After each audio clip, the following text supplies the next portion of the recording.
Hello, hello, hello. You know what? I didn't go live on TikTok, girl. Hello, everyone. Hi, Murky. I can't wait for you to get to it though, because I know your cosplay is in here. Can't start until next week. Well, I'll be there. I'll be there with bells on.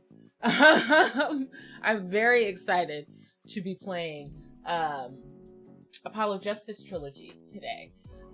It's hot. I'm ready. I just what took them so long? I'm so excited. That Ace Attorney Trilogy really ate up. We had a great time with it on here. So I'm really glad to be playing it today. We might do some Dave the Diver later if I'm feeling feisty, but I don't know. We'll see. I think we're gonna focus on Apollo Justice today. Sorry, everyone. I had to look back and forth because I didn't go live on TikTok. I was supposed to. Almost every time, y'all. Almost every time. Welcome in. Happy Cozy Thursday. I hope you're having a wonderful day. I just realized that my grocery store, I know they had pickup because I see people waiting, but I actually noticed that it's very convenient, and I got the app, and now it's just changed my whole everything. It's changed everything. So I'm pretty hype about that. Let's see. Make sure everything is popping correctly. Good. All right, so we are gonna get started with some. I want to jump right in it because we've got 3 games that we're gonna play. So let me mute Spotify for me because I don't want to hear it. Hi, Stalemate Associate. Where'd you get the Phoenix Wright emotes from? Where'd you get the whose emotes are those? I want them.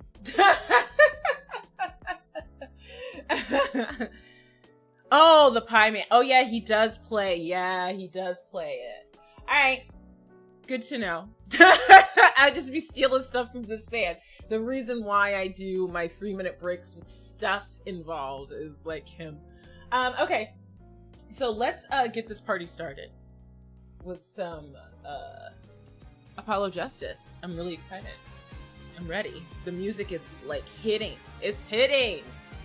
And the fact that no Ace Attorney games exist on any of these apps except for Twitch is very upsetting. Not even, regular Phoenix Wright. That's wild to me. Oh my gosh, they stepped it up with this. They stepped it up. This looks nice. Just switch games. Oh, Dual Destinies. Oh, this looks very good. This looks very good. Oh, they are eating with this one. Spirit of Justice. I was playing this on my my DS the other day.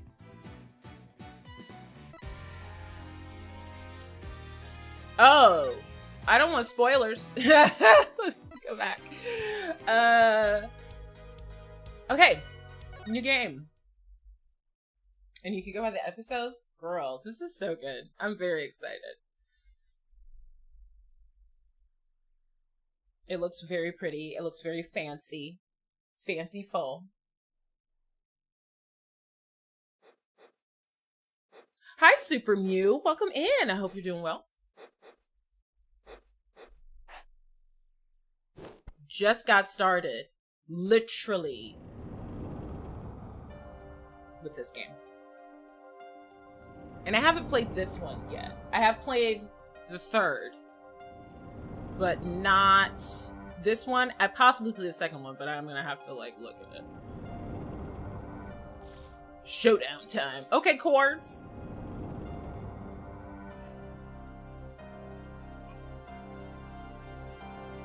Oh, welcome to Ace Attorney Hell.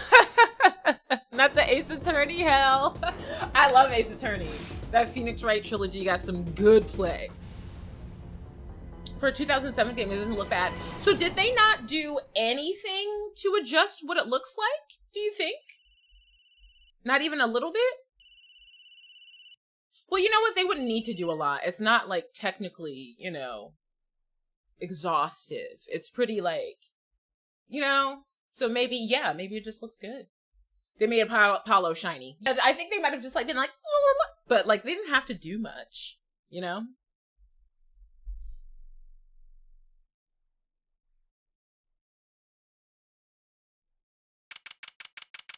Oh, not the 420.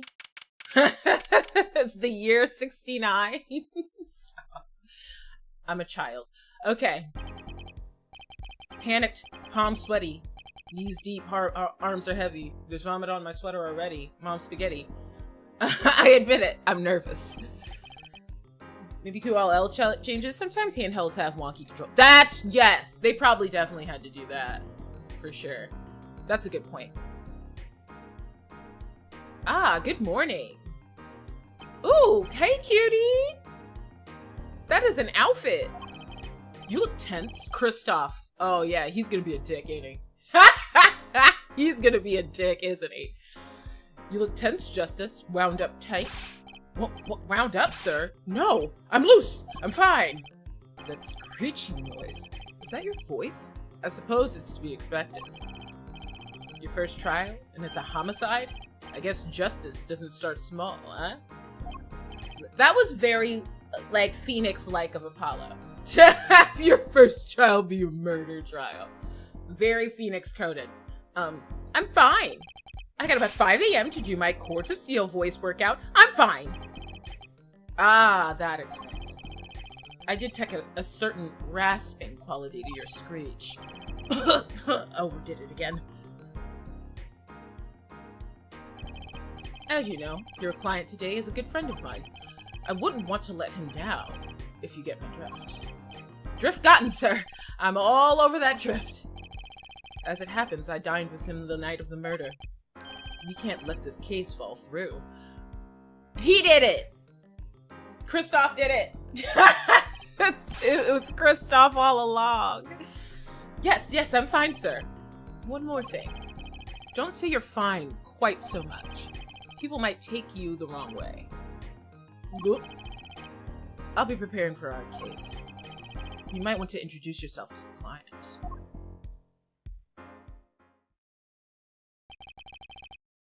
My name is Apollo Justice. If it isn't clear already, I'm a new attorney, and today is my first trial. Not that I'm worried or anything. The defendant has been accused of murder. My boss wants me to help him out, of course, and so do I. I mean, there's no way he did it. Not him.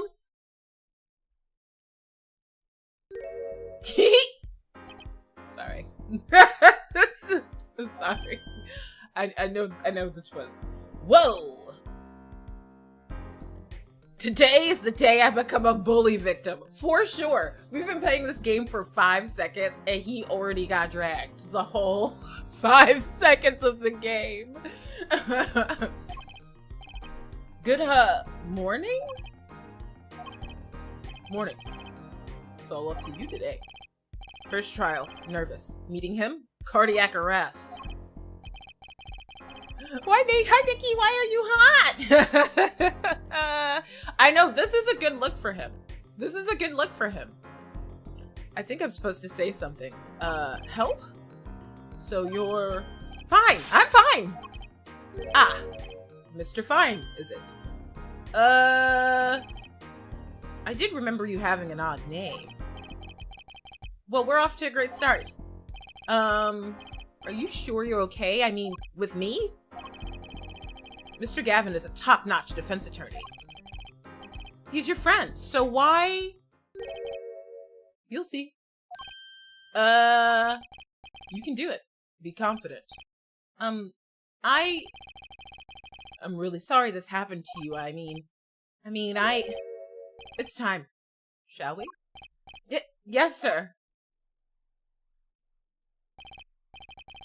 Okay, I need to focus. First trial. Here comes justice. Stop. Stop, girl. It does look like they did change some of the fonts and stuff around. Yo, this man's hair is tragic. Let it go. Just be bald, sir. Just be bald. The court is now in session. The prosecution is ready, Your Honor. The defense is, fine. I mean, ready, Your Honor. Mind going blank. Don't panic. Ah, too late. Your name was Mr. Justice? And this is your first trial? Yes, Your Honor, but I'm fine, really. Are you quite sure? Your voice sounds a bit strange. Not them all catching him out. Mr. Gavin? Yes, Your Honor. I was under the impression that you would be heading up this case. That was my intention, yes. However, a defense attorney must always cede to his client's wishes. Judge, how are you still alive? I don't think he that old. I don't know. I think at a certain point he just stopped aging. And they were like, this is your age. Forever. Well, of course he wants justice. But to entrust his case to this greenhorn, why? I do not exaggerate when I say that you're the best defense attorney in town, Mr. Gavin.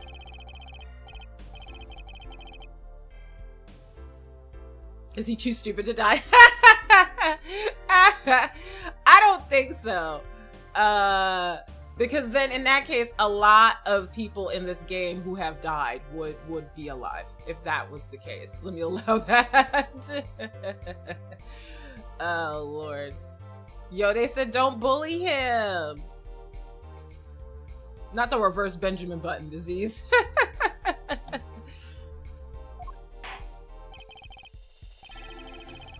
Then let's begin. The defender may enter the courtroom. Yo, he looks so cute in this little outfit. I think he looks great. I think he looks great. This is truly an unfortunate turn of events. I'm sorry we had to meet again under these circumstances. Long time no see, Mr. Wright.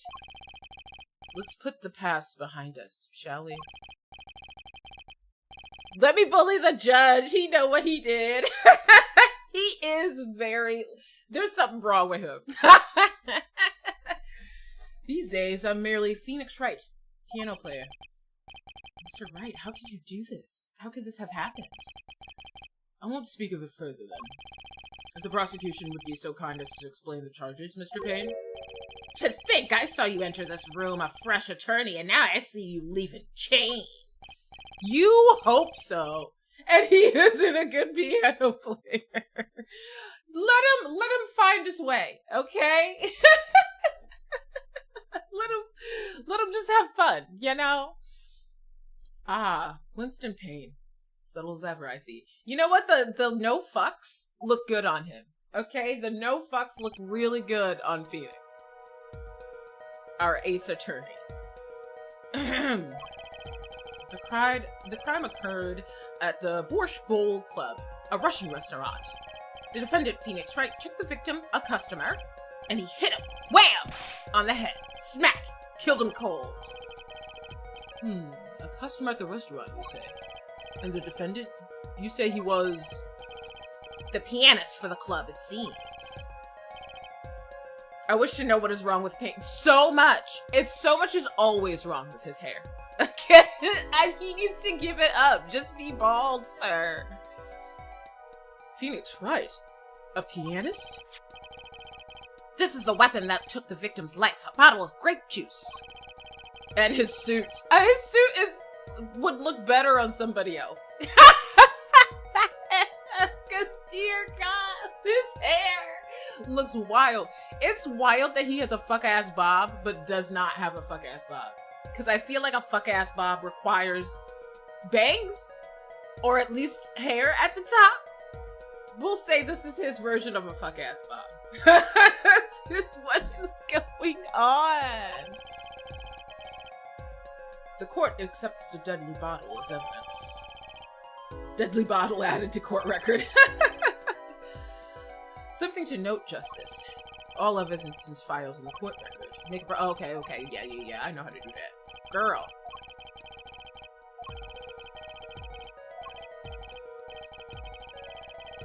Some hands-on action. So the victim was a customer at this restaurant. Oh, did they want me to press R just then? Yeah, they did. Shotty Smith. Time of death, April 17th. Cause of death, cerebral hemorrhage resulting from blunt trauma. to the head. Ooh, we got a little picture. Okay. He looks like drunk and passed out. And here the bottle.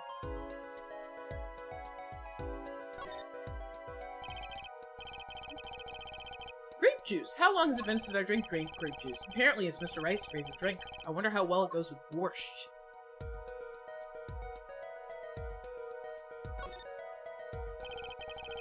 Completely empty. Okay.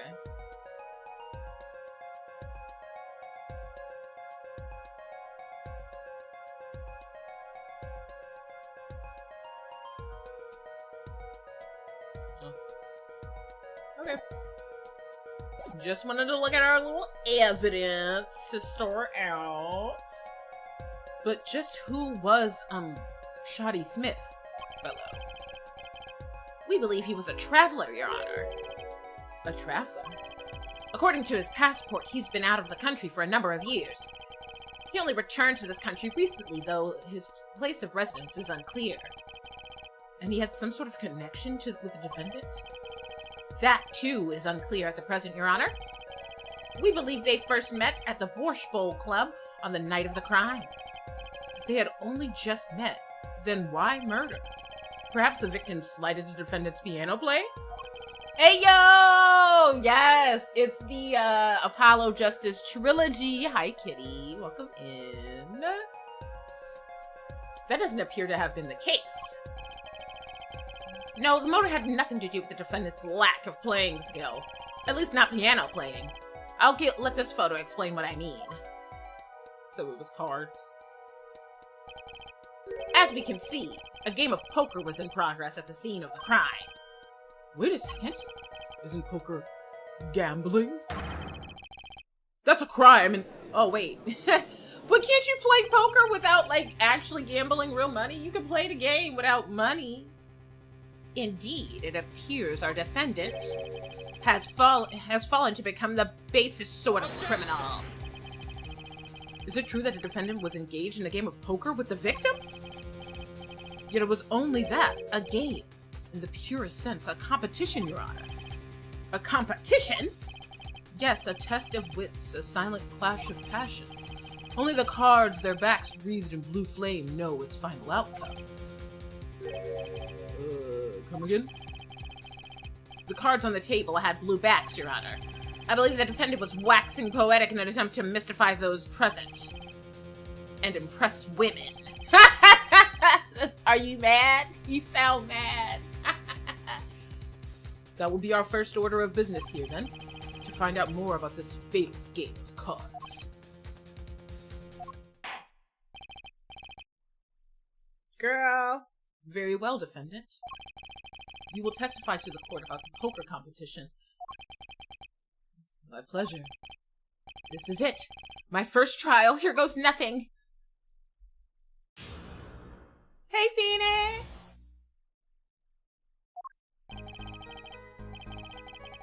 I'm a pianist by trade, yet I hardly play at all. My real job is to take on interested customers over at the poker table. Oh, thank you for liking the live, Saba Solid. I always wondered about this, about Phoenix, right?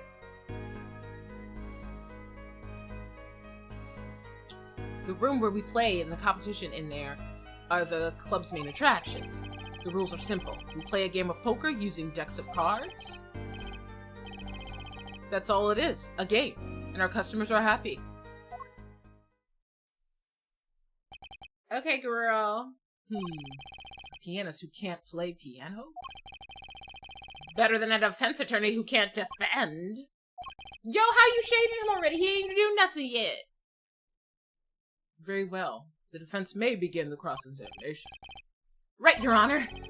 My first cross-examination. Don't blow it. Oh, you're alright? You're sweating bullets. Bullets? Where?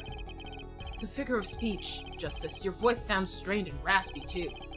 My brain feels strained and raspy, sir. You've watched me perform cross-examinations many times, though you've never done one yourself, have you? Care for a refresher? What to do? Should I ask Mr. Canvin for... Nah, I got it. No need for help, sir. I think I've got this one covered. think you'd better do more than think. You know it, or you do not. I'm fine. The cords of steel are ready for battle. My weapons, press and present. Find any inconsistencies, any lies in the testimony, and reveal them to the court. That's a cross-examination. Learn it, know it, do it. Inconsistencies? Lies? Phoenix Wright? As if Phoenix Wright would never lie. It's up to me to prove it. All right, Nikki. Let's find out what's going on here, girl.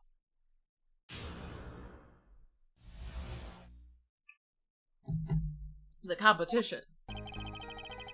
I'm a pianist by trade, yet I can hardly play along at all. Let's press. We gonna press everything. You can hardly play? Oh, I play sometimes when the customers demand it. So I play them one song that's usually all they want. Was that supposed to be a boast just now?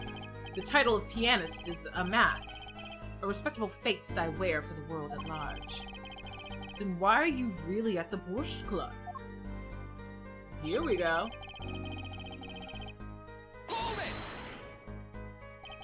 They pay you to just play poker? That would seem to be the case. I'm a professional after all. Bah! Do I detect a pride in that statement? It's just hard for an honest, hardworking member of society like me to imagine. Yes, your imagination was always a bit limited, Winston. Ooh! Girl! Get him, Phoenix! Get him again! Thank you for liking the live stream. I really appreciate it. Welcome in. I played poker for 7 years in that little room. And I've never lost once. What? You see why the customers come now. Defeat the undefeated poker champion. It's quite a draw. That is, I'm quite a draw. Wait, you never lost once? Not even one time? As I said, I'm a professional. He's playing poker for 7 years and not lost once? Is that even possible? The room where we play, the competition in there, are the club's main attractions. The room in the crime scene photo is an attraction. It has quite a history, actually. The Borscht Bowl Club used to be a gathering spot for black market types back in the day. Black market? All in the past. Things like the black market are only on the silver screen nowadays. Suffice it to say that there are lots of deals being made under the table. Right there in that room. A smoky room? Gambling? Just look at this picture makes me feel bad. The bosses gather around the table, cutting deals safe from the eyes of the law. Meanwhile, a goon keeps watch through the small window. Small window? Where? Oh, there. I can practically picture it now. That window does look like it would be good for keeping a lookout, but little else. The room had a few tricks to it, though it was common knowledge to our regulars. At any rate, they come to play poker in a room steeped in history. Despite the darkest past, it was all just good, clean fun. Okay. The rules are simple. We play a game of poker using 2 decks of cards. That's all it is. A game. And our customers are happy. Alright. Nigga's gone so low. Oh, there's something going on here. Okay, this man is undercover. And I know it. I just know it. He would never. 2 decks of cards. A simple measure to prevent cheating. If you alternate 2 decks, no one can slip in cards. There's something else I noticed. In addition to the cards on the table, there are some lying scattered on the floor. Precisely. Cards on the table, cards upon the floor. Each one forming a complete deck. A crime scene painted blue by a sad sweep of cards. Are you sure? It's been a long time. I feel it. I can feel it in my bones. It's poetic, really. Incidentally, we use 2 types of cards at the club. Oh, so one of them was red. Why is the picture black and white? Chow. As I recall, in poker, you make 5-card hands. I can see how it would be easy to cheat. Yes, a game of hands. That boy is like, girl, what? This competition you're talking about. I believe the court understands the nature of the game sufficiently. That's right. It was a simple game after all. Are you sure? Huh? People are not murdered over simple games, Mr. Justice. Is it bad that I prefer this look for him? No, I was just saying it looks so good on him. First of all, it's not just the look. There's an attitude too, because Phoenix is always tense and sweating and doing the most. So like this whole vibe comes along with a like give no fucks attitude. So I can't tell if it's the outfit or the give no fucks attitude that comes with it.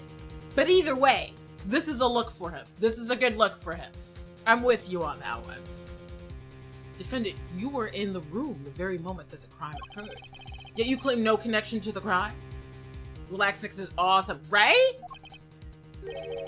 Now that's strange. What's strange? I was testifying about the competition that night. Asking me about the crime at this point is against the rules, Your Honor. Uh-oh! Of course I expected to hear a cry of objection from the defense. Oh! I was going through it! Don't despair yet, Justice. Sir? Right. There's something I'd like to make clear. Namely, your connection to the case at hand. And I'd like to hear it from you. Sure, why not? Very well. The defendant will amend his testimony. Just one little press. And I've got myself a whole new testimony. That's right, girl. That's how that worked. I plead silence regarding the murder, but I will say I never touched the murder weapon. Okay.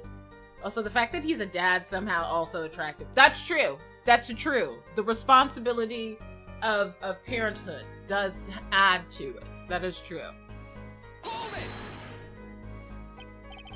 Silence? The defendant has the right to refuse to testify. I haven't forgotten everything about the law, but why? That clearly puts you at a disadvantage. And it's your job to turn that in our favor, yes? Great. Like I didn't have enough to do already. Ha! Girl. Justice, didn't you detect anything about that testimony?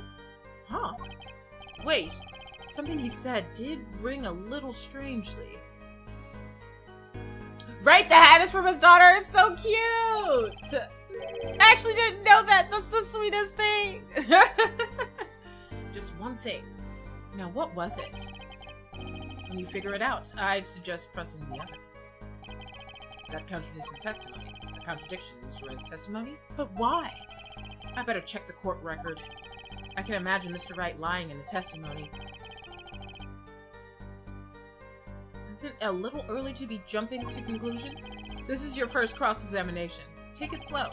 If you need more information, don't forget to press. Right. I got it. I'm fine. Hardly play at all. My real job is to take down interesting counter-poker table, the room where we play they're the club's main attractions. The rules are simple. We play a game of poker using 2 decks of cards. I think it's the decks of cards. That's it. That's all a game, and our customers are happy. I plead silence in regards to the murder, but I'll say I never touched the murder weapon. Let me look at what we have. Damn, you can't see the color differences in the cards, unfortunately. Huh.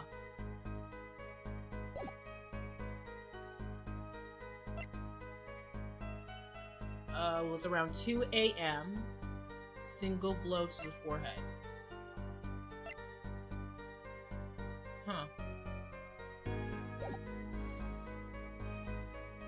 Oh, have a nice stream. I hope you love the game as much as I did. Thank you so much for hanging out and liking the live and chilling dream. I hope you have a wonderful day, and I'll see you next time.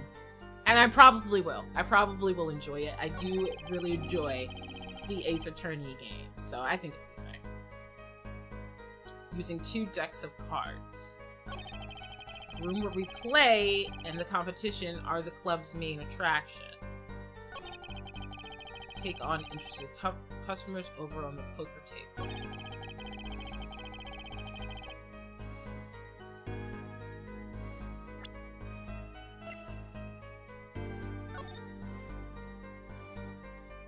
Any time of death, cerebral hemorrhage resulting from a blunt trauma to the forehead. So you didn't touch the grape juice bottle? That seems... It's your favorite drink. Well, this bottle doesn't have a lid. And the one we got has a lid. But that's a different thing. Oh, it has his fingerprints on it! But it says he touched... Okay, let's do that. Let's present that.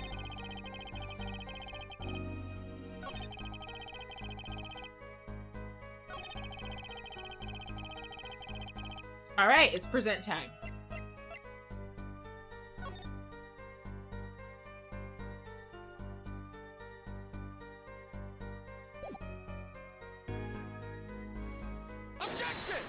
Objection! So you say you didn't touch the murder weapon, this grape juice bottle, right? So I said. Something the matter, Mr. Justice? Too bad our new defense attorney never learned how to play dumb. What's this, Mr. Payne? I examined the bottle in the question, and you see, it was covered with the defendant's fingerprints. Here we go, we're all. Objection!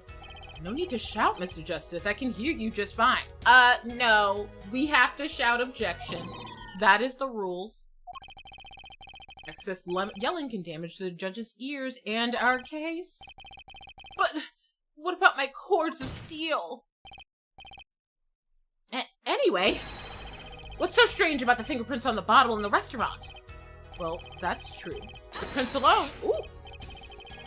Oh, they wouldn't prove a thing if they were normal fingerprints. Huh?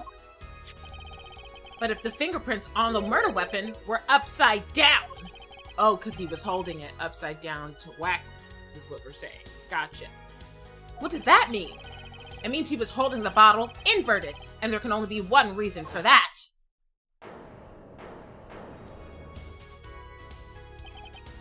Yes. To brain someone with the bottle. Ugh.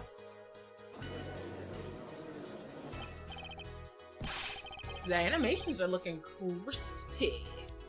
Mr. Gavin, I think I took things just took a turn for the worse. Oh, they gotta get worse before they get better, babes. They gotta get worse before they get better. Oh, I see no problem, Justice. Huh? The only thing that matters is the truth. There's a good reason for everything, you'll see. Defendant, can you explain your fingerprints on the bottle to the court? I stand by my plea of silence regarding the murder. For now. Not very cooperative, are you? This could hurt your case. I'm sure he's uncooperative because he's hiding something. There must be some reason.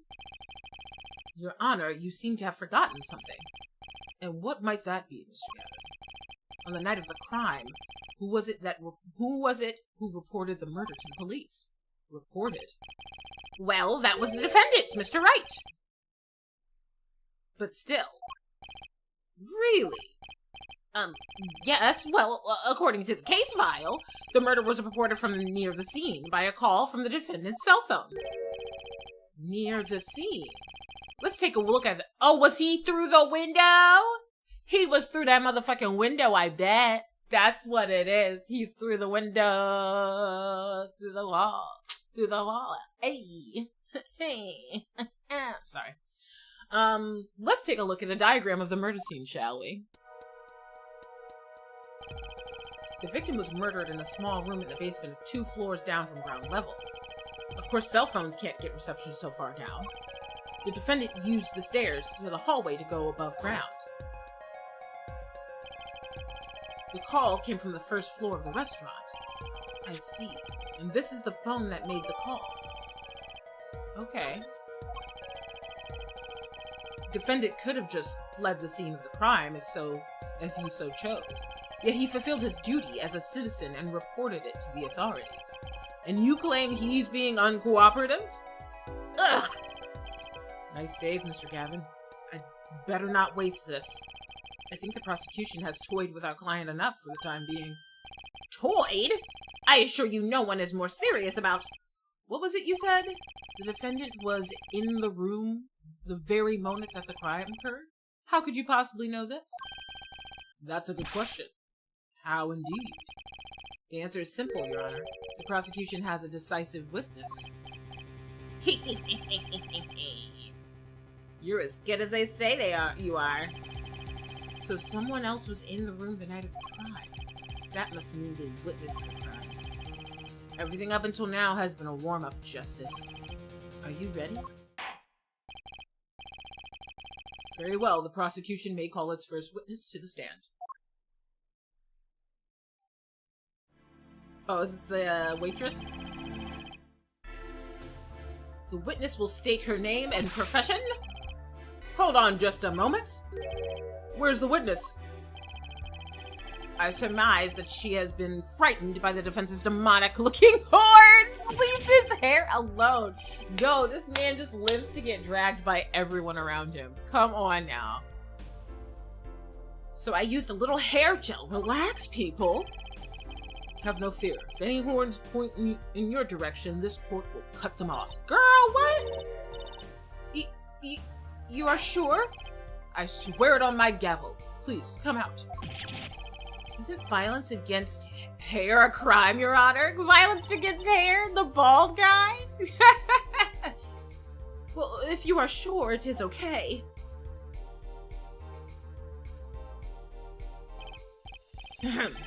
Now the prosecution? Ha! Wait a minute. Would the prosecution care to explain the witness's, paraphernalia?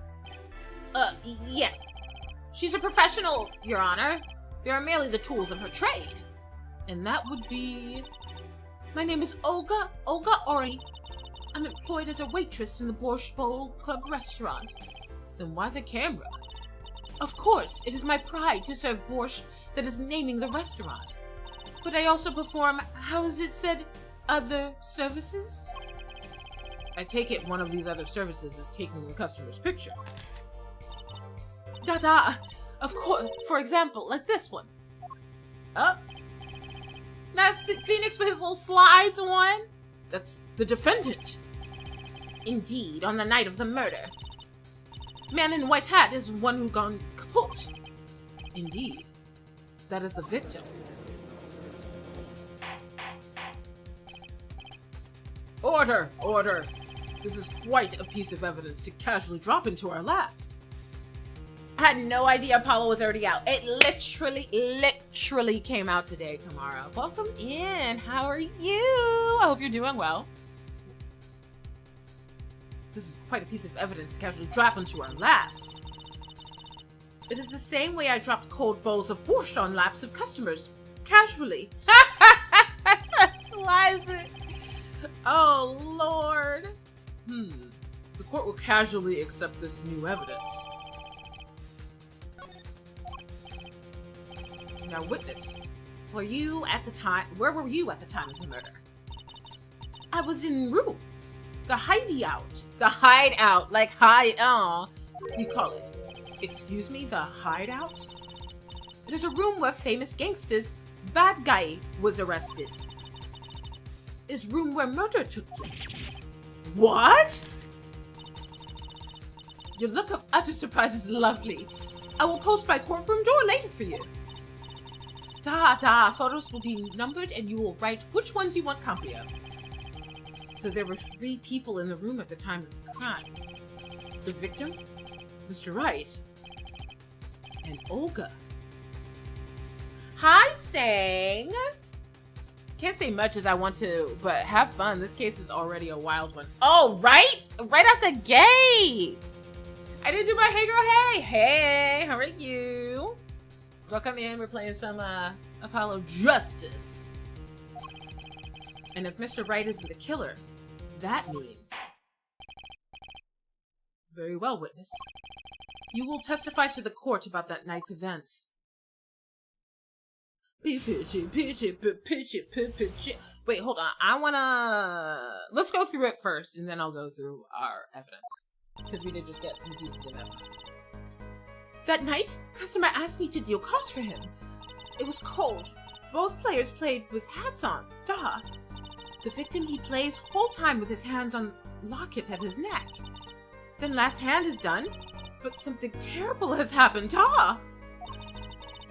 That man flew at victim and is strangling him to death. I thought he got clocked on the head. What do you mean strangling him? Incidentally, who won the game? Isn't it obvious? The winner was the victim, Mr. Smith. We don't know that. That's ridiculous. Because Mr. Wright can't lose. Sir, that was not helpful, but it was cute. It was funny. Justice? Maybe you can come up with a more legitimate objection? But he hadn't lost in 7 years! Take it from me, kid. It happens. I didn't lose a case my first 7 years as prosecutor either. Incidentally, I have some evidence here. Of course he does after the fact. As always. These are the poker chips as they lay at the very moment of the crime. The hand and chips on this side belong to the defendant, Mr. Wright. Those on the far side belong to the victim, Mr. Smith. Chips, you say? Duh, I mean, yes, I imagine that poker is war. Your hand is your army, and the chips are the spoils. I know that. After all, in my youth, I was known as the poker head of courtroom number 3. Poker head? They called you poker head? I don't think that's why they did that. I don't think it's because of the game, sir. I think he means poker face. Yeah. Look at this picture. It does seem that most of the chips are on the victim's side of the table. But I don't know, he just got conked on the head. Anything could happen. Very well. The defense may cross-examine the witness. The cross-examination. Oh, we pressing everything, babes. Everything, babes. Oh, but first I actually want to look at the new pieces of evidence that we got. We've got the cell phone. Let's see what we got here. No clues here. Oh. Wow, the battery is being held with a piece of tape. He should just buy a new one. Maybe he can't afford it. Or he just doesn't care.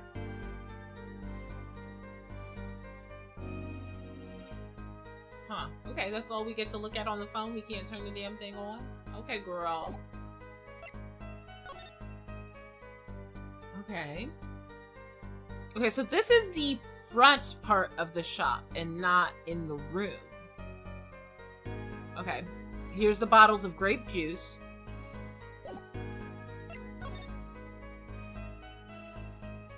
Okay. Definitely a winning hand.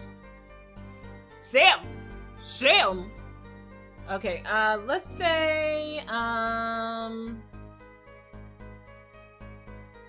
okay, it was blue cards on the table. I can't see anything in this black and white as far as the color of the cards. So this is supposed to be blue. Okay.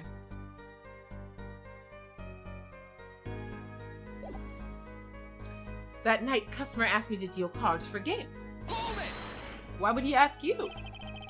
You were dealing cards? Do you do this often? Duh, I'm doing this. If customer wishes it, I serve anything. Borscht, cards, more borscht. It is my work. It's good to hear of a place that hasn't forgotten the meaning of customer service. Welcome you to the Borscht Bowl Club, where borscht is as warm as the waitresses. Thank you for not handing out flyers during the cross-examination. It was cold. Both players played with hats on. Duh. The victim, he plays whole time with his hands on locket at his neck. Then last hand is done, but something terrible has happened. Duh. The man flew at the victim and strangled him to death. Okay, let's go back. Victim, he plays whole time with hands on locket in his neck. Played with hats on. Okay. So they played with hats on. Because it was cold. It's already April. How could it be cold? At Borscht Bowl Club, we have pride on authentic rustic Russian restaurants theme. Outside it is city in spring, but inside it is always cold as Mother Russia. No way I'm going there. Like, that seems unnecessary, girl. When it comes to hot borscht, cold is best seasoning, da? That is true. It is a very warm meal they are serving. The victim he plays all time? Okay. His locket. I believe it was good luck charm, da? He gripped it many times he played that night. Let me look at the court record and see if I can see this locket. Okay, there it is. Wait.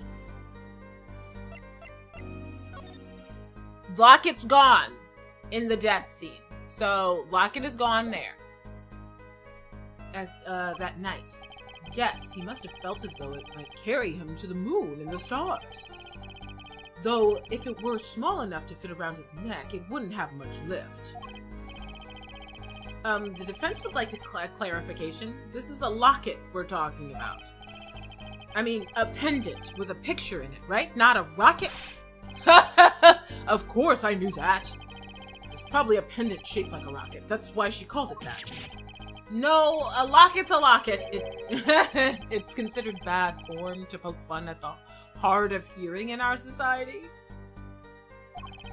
Hard of hearing or hard of understanding. This is not very smart. He's not a smart man. So what happened next? Then last hand is done. But something terrible has happened. Duh! Something terrible? Eek! The defense will refrain from needlessly shouting. Sorry, I need to seriously be considered a vocal training thing. Now, Miss Orley, can you tell us what happened? Oh, I was so frightened. I trembled with fear. That man flew with him, strangling him to death. See, that's weird, because why would he I thought he got hit over the head with the bottle. But the defendant would never do such a thing. Eek! Well, now I can say I've heard the defense try his tactic. If possible, please refrain from embarrassing me. Still, why would anyone do something like this over a game of poker? Perhaps it's because defendant lost game? Yes, a crushing defeat for a man undefeated. So it always is with men like him. Winners make sore losers. Oh, how the mighty fall.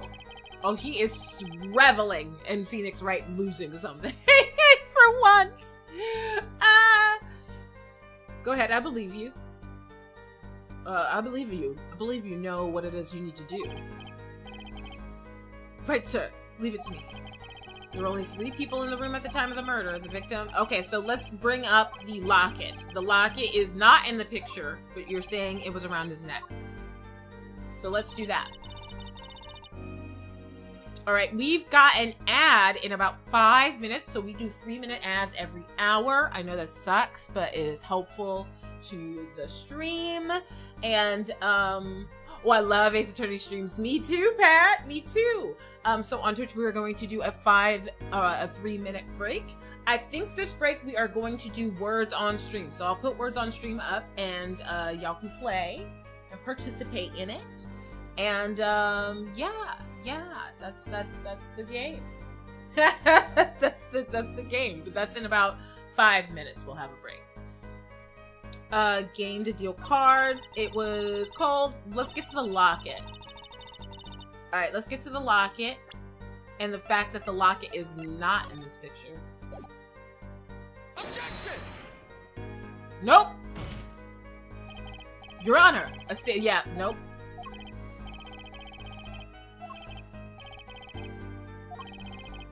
But she said he was touching on the locket. The locket's going. Okay, fine. Alright, so there was another thing. Hold on. Plays the whole time with his hand on the locket. Last hand is done. Something terrible has happened. Hold on. Let me, read this. A single blow to the forehead. So let's, present that. Objection! There it is. Oh, really? Strangled, you say? That's odd. Normal customer only choke on borscht. No, I mean, this report shows that the victim died of a blow to the head. Eek! Miss Orley, really now, did you witness the crime? Eek! Nice! Okay, that was talent. I like her little sprite. That was fun. Looking at the picture, it doesn't seem like he was hit. He's still wearing his hat and everything. Yet it is, in fact, that he was hit, Your Honor. Here's a photo we took of the victim with his hat off during our investigation. Well, that's quite shocking. This head certainly was hit. Okay. Actually, I think I'm gonna do trivia the next break. But I have seen it happen. The defendant, he lunged at the victim, his neck. Oh, really, Miss Orley? I think I've caught you in your own lie this time. Justice? I admire your enthusiasm, but perhaps you should think this through once more. What do you mean? I found a contradiction. There's one thing in her testimony that troubles me. Very well. It seems like we should continue the cross-examination. There's a such thing as thinking too much. This horse is dead. Let's stop beating it. There's a such thing as thinking aloud too much, too. Not thinking, he's like, I don't want to hear that shit. Deal the cards. It was cold. They wore hats. The victim, he plays whole time with his hands on his locking on his neck. Then his last hand's done. Something terrible has happened. Strangle the victim, he hit him with the bottle. Okay.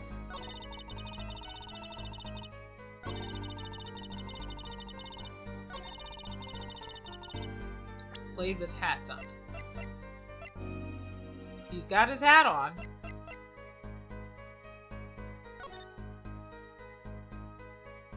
Okay.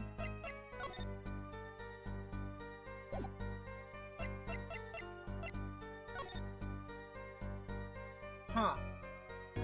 So it looked like maybe the hat came off and they put it back on. Doesn't have his necklace on.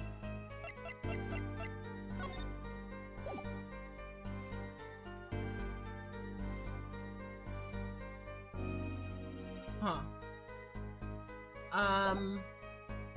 Can I save? Let me save real fast. I want to try something. We'll do a little scrub-a-dub-dub. Let's do,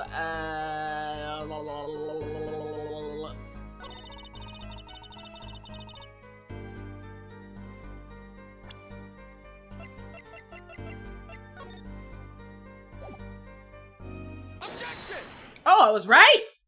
Nailed it! Alright, we've got an ad in 44 seconds. So yeah, just keep ahead. We are actually gonna do commercial break trivia. I was gonna do words on stream, but I don't want to do that.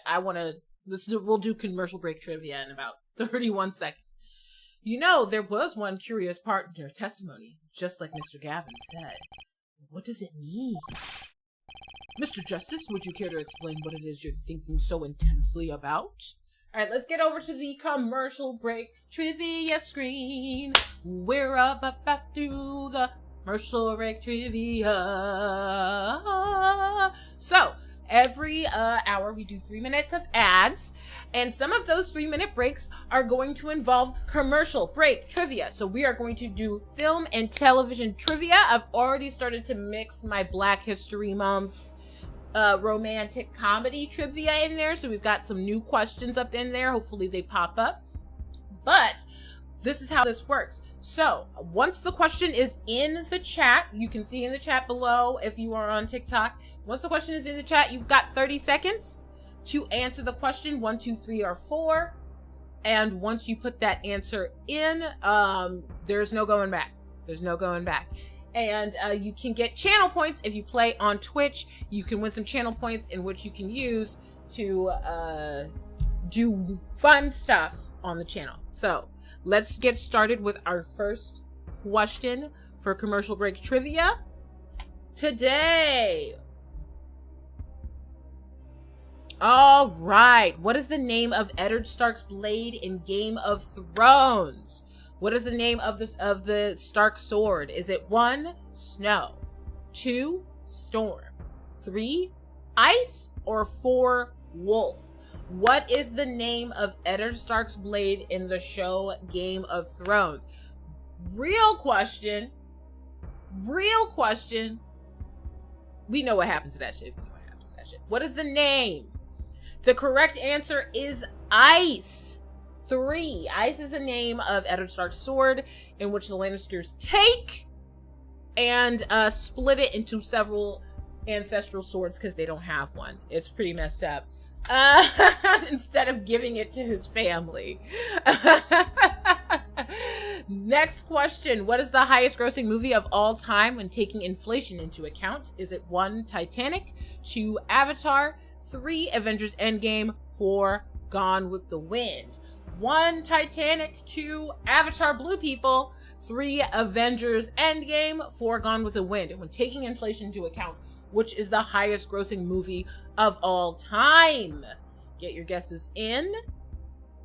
The correct answer is Gone with the Wind. Still, none of those have beaten it yet, but you know, you gotta keep inflation in mind. Their numbers don't look as big, but they are. They are. All right, next question. Who is the voice of Huey Freeman in the TV series The Boondocks? Who voices Huey? Is it 1, John Witherspoon? Is it 2, Charlie Murphy? Is it 3, Regina King? Or is it 4, Gabby Soleil? Who voices the voice of Huey on the Boondocks TV show? I love that show. Yeah, it should have never came back. But the correct answer is Regina King, and she eats it up every time. She's an excellent voice actress, no lie. She be killing it. Next question. Next question. The phrase "Bye, Felicia" comes from which movie? 1, Waiting to Exhale. 2, Next Friday. 3, Friday.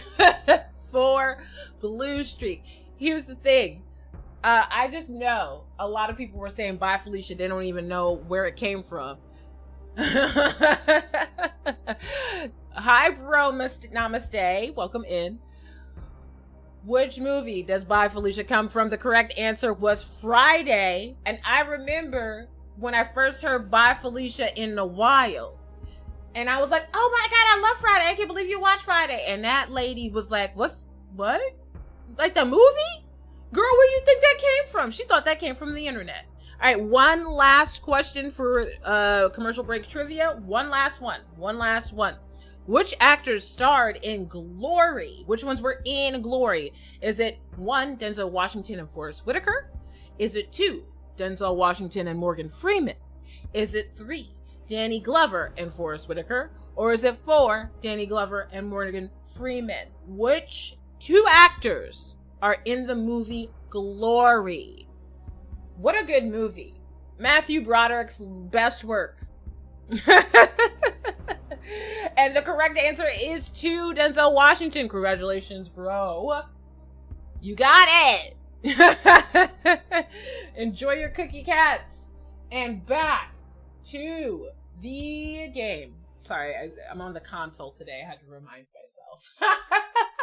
Back to the game. We just presented a contradiction. Let's get back to it. Mr. Justice, would you care to explain what it is you're thinking so intensely about?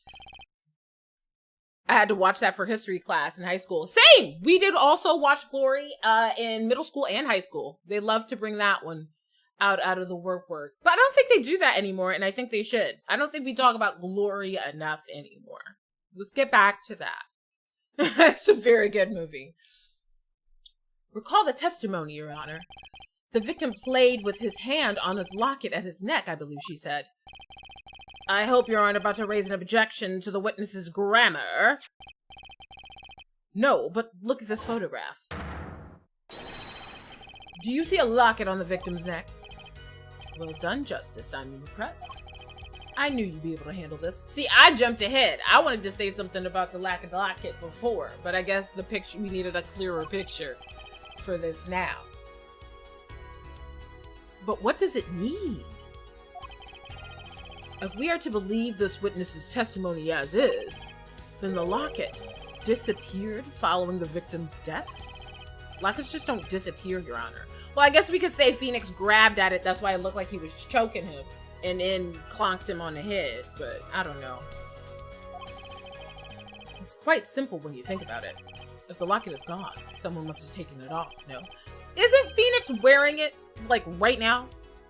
Taking it off? Wait, you don't mean the defendant wasn't strangling the victim at all.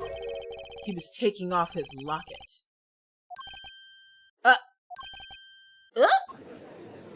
Yeah. Happy Thursday. It's Cozy Thursday. Hey, Jade. How are you? I hope you're doing well. Defendant, what do you have to say to this? That's not him just smirking. He don't give a fuck. Say. Yes. Thank you for the follow, bro. Welcome in. I just noticed this, but you have something hanging around your neck. Yeah, this is not good, because I remember seeing that shit around his neck. Oh, you mean this? Yes, it's a locket with a photograph inside. A photo of my daughter. Wait! Did that man have a picture of his daughter around his neck? Because I think he is found not guilty. Because what is he doing that for? Mr. Wright, you have a daughter? We confirmed it at the time of the arrest. The picture in the locket is indeed Mr. Wright's daughter. So Mr. Wright has a locket too?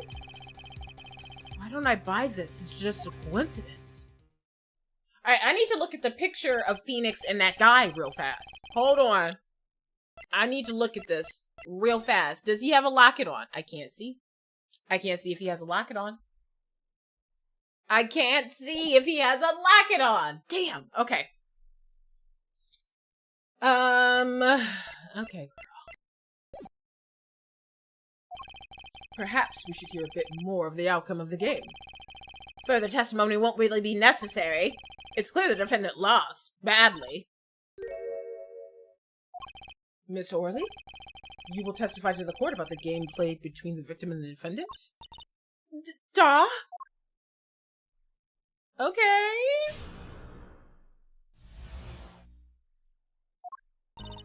The game began with 3,500 points in the chips for each man. House chips come in two sizes, small and large. The one who was winning, it was the victim. For last hand, defendant played with all chips on table and lose. The moment loss was decided, defendant grabs bottle from table and... Okay. Indeed. Looking at this picture, it does seem to be a one-sided game. As the court knows, poker was the defendant's life. Failure must have been a bitter pill to swallow. It don't look like the defendant gave a shit about nothing, honestly. How many times have I heard these words? I've done it in a fit of anger, Your Honor. A common tale, but true. He thinks the judge watches too many old court movies. I don't know, he working in court while he discounting his experiences, girl. Mr. Wright said he hasn't lost in 7 years, so this testimony must be wrong. Interesting. For each man. Let's just press everything. Are those the usual starter points? Were any special rules used? No, not special. Usual game, usual rules. As each man begins with 3,500 points, then the total would be, exactly 7,000 points! Please, this is a calculus. It's not even long division. Girl, not just, no. You could have did that in your head and then said it out loud. House chips come in two sizes, small and large. Are the chips in these photos all that were used? Of course. Why's she hiding? something fishy with these chips. Should I press harder? Yeah! Maybe you can explain a bit about these chips? Explain? What is there to be explained? What are they worth? Poker chips are poker chips. They're not fish and chips. Not a chip off the old block. Not a motorcycle. Thanks. Now that I've pressed her, I'd better ask something. What are these chips worth? Are they in dollars or rubles even? Yet, as I've been saying before, it was a game, not gambling. Hard perhaps for a capitalist. Drag him! She said hard for capitalists to understand a game without money involved. Girl! Got his ass. 2 types of chips. 100 point chips and 1,000 point chips. It is not money, duh. Justice? Sir? Don't you find her comment interesting? In more ways than one, sir. I'd have it added to her testimony myself. Well, does the defense wants the witness to ask? Yes, add it to the testimony. I'm about to count up some motherfucking chips real fast. Hold on. Let me see what we got here. So it was 100 and 1,000. They started out 3,500 apiece. The whole total should be 7,000. 1, 2, 3, 4, 5, 6, 7, 8, 9, 10. That's 10,000 on the table. If those are worth 1,000 apiece, there are way more going on here.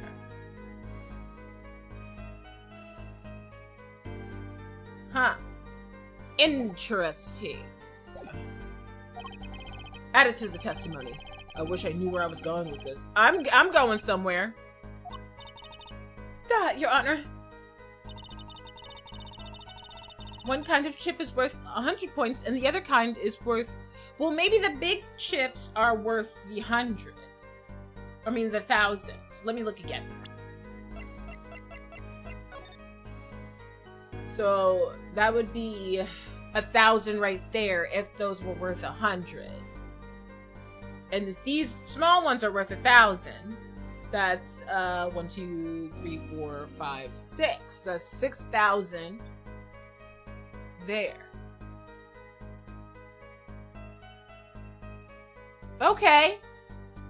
So if the small ones are worth 1,000, Phoenix is winning. Hold on. 4,100. 2,000. 100, 200, 300, 400, 500, 600, 700, 800, 900. Okay. So that's 2,900. So Phoenix is winning. Girl. Okay, let's go through here first. One who's winning, was the victim. The last hand the defendant playing with all the chips on the table and will lose.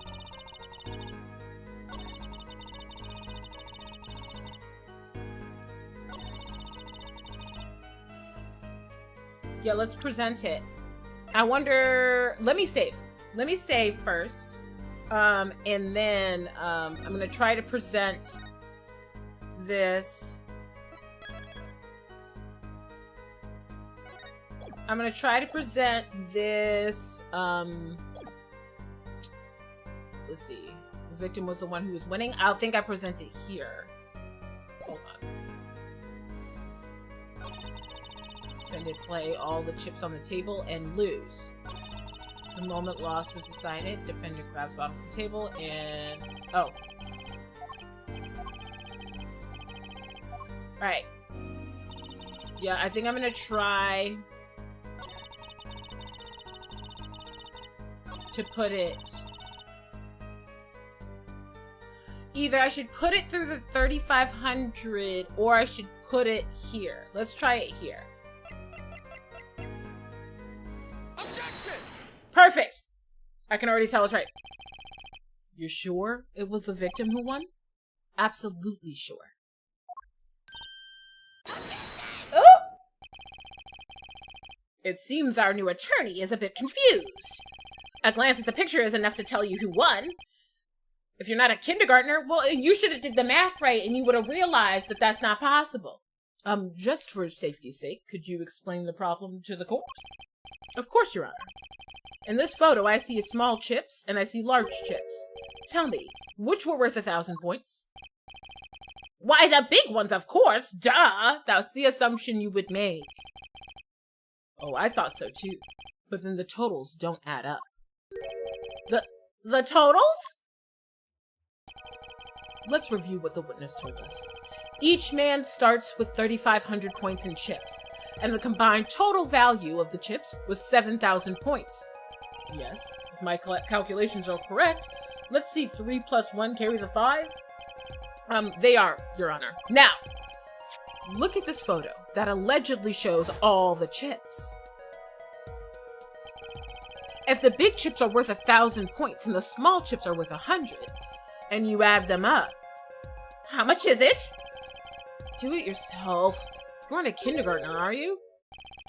10,600 points. The chips don't add up. That's right, girl. I know math. I be doing math in this bitch. Sorry, I really get very excited when I get to throw some shit in people's face. But why? How could this be? Exactly, Justice. Now that you know the what, you may determine the why. Right. There's only one possible way to explain this contradiction. The starting points were wrong, the chip count was wrong. Both were right. I love anime law. Right? Each man, while the chips are indeed shown in this photograph, there only can be one answer. Well, what is it? The value of the chips was the other way around. What? Want to know what I think? The small chips were worth 1,000 points, not the big ones. Madness! Utter madness! You know, that girl did not answer yet. She did not answer yet. Show me that photograph of chips again. There's 6 small chips and 10 large chips. Why, that does make 7,000 points. When you add them up... Excellent work, Justice. It's almost as though you figured it out by yourself. Well, I'm just glad I was the one who said it. But wait! The value of the chips may be different, but the change is nothing! Indeed, the victim did have the large number of chips still. Do math, y'all! Exactly. If the small chips are 1,000 points and the large chips are 100, let's do a little math and add up the points for each side of the table. The victim, Mr. Smith. Ooh, question of the day. What is your favorite outdoor activity? Ooh, that's good. I love a brisk walk. I do. Or a run. I'm a simple girl. Simple gal. I like a good run outside. Get my lungs in the air. I do like hiking because the mountain air, you breathe a lot because you're, moving. So you get to breathe in that crisp mountain air if you're hiking up, like up a mountain or something. I do like that. What is your favorite outdoor activity, chat? Let me know. Well now, it seems that Mr. Wright was winning the night after all. That's impossible! My client had even less reason to kill the victim. After all, he was winning! Picnics? Oh, that's lovely. I haven't done a picnic in such a long time. I should do a picnic. That's a good one. Now, Miss Orley, you must have known the true value of the chips, since you were there at the scene of the crime. Yo, she just let them think it. Weren't you? Eek! That's right, talent. Dressed like she's from the Water Tribe. Order! Order! It appears our defendant has lost his motive, and Mr. Wright's supposed defeat never happened. Ugh. Ugh. We must now ask ourselves whether... Ooh. Excuse me? What is it, Miss Orley? I did not want to be saying this, but... Actually, you see, See what, Miss Orley? What do we see? In the last hand, there was cheat! Oh, okay, leaving out information. A cheat? You don't mean a trick? Wait, or do you mean a scam? They're all the same thing. They try to be dramatic. Let them do it. Yes, there was a cheat in the last hand. That is why game ends with chips as they are. Great, just great. First we have lying, now cheating. Well, this case certainly is taking a turn for the interesting. Witness, you will please testify to the court. Tell us about this cheating.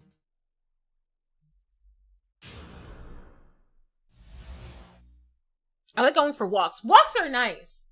And sometimes you just like don't pay attention to the world. I mean, I live in an area that is very car reliant. Okay. Which I have a lot of feelings about. I hate that. I hate that our cities are built this way. But being in a car all the time, you kind of forget to like enjoy the area you live in, your neighbors, your neighborhood.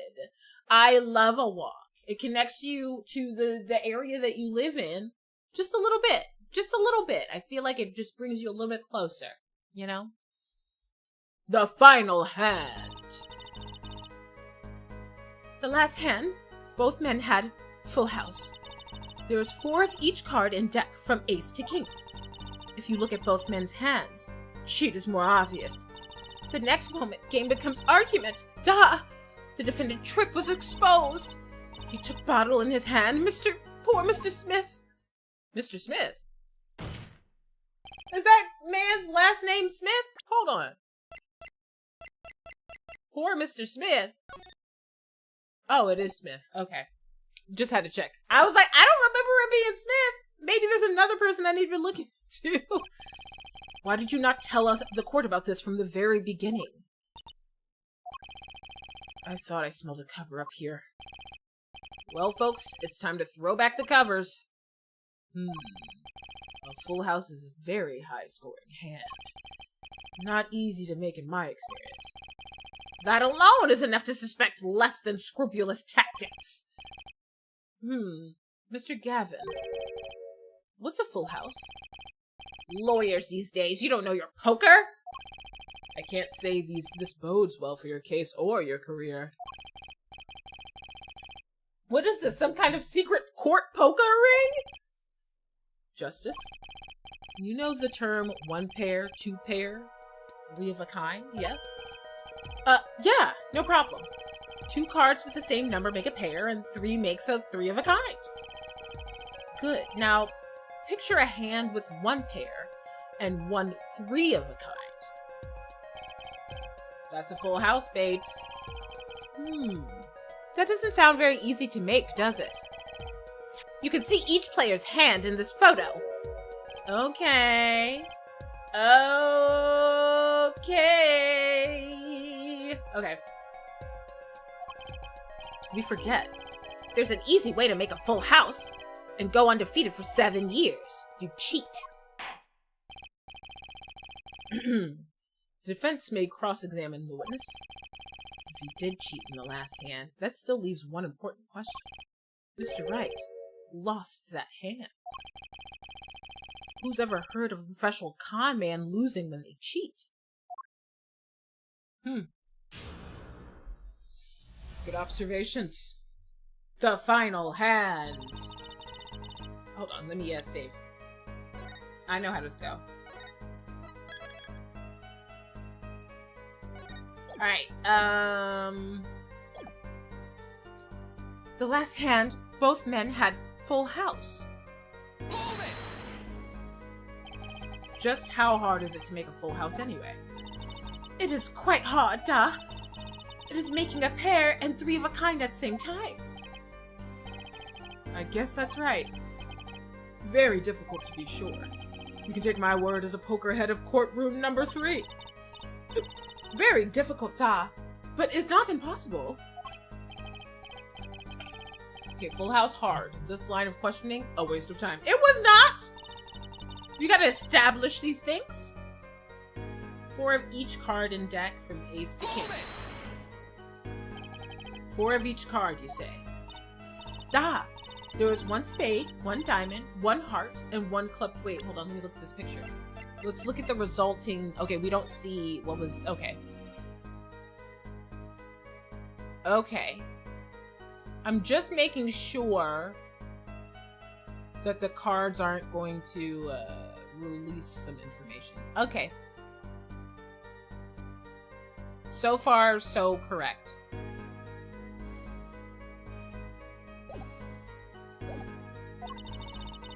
It is interesting fact that this number 4 comes from number of seasons. Huh, you don't say. Ah, and did you know that the cards are numbered 1 through 13? Add all the cards in the deck and you get 364 a year. Huh, you don't say. Isn't that 1 day short? That is why each deck has 2 jokers. They say the second joker stands for the leap year.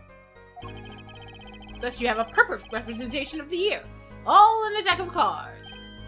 Huh, you don't say. We're going to be in this courtroom for a year if we keep going like this. No, I think it's good to lay out all this information. She is more obvious. It's the crescent moon on his head for me. How is it clear? Oh. Hold on 1 second. Okay. Okay. Well, defendant, he play a 5th ace. Oh, did I? Did I miss that? Oh, wait. They already have, so we're missing cards that were on the table. So he played another, he added an ace. Okay. Can we see anything real about this table and the cards on it? Nah, we don't see it. Okay. There are 2 decks of cards. A 5th ace? I still remember both hands very well. Oh. 3 aces. No, you don't remember both hands very well, ma'am. It was 3 kings and 2 aces. Oh, you're misremembering, babes. Obviously, cheating was afoot. Or perhaps I should say, a hand! That was kind of funny. Your Honor, perhaps this can be added to the testimony without Mr. Payne's joke? Very well. The witness will add this detail to her testimony, please. Okay, so she remembered that shit wrong.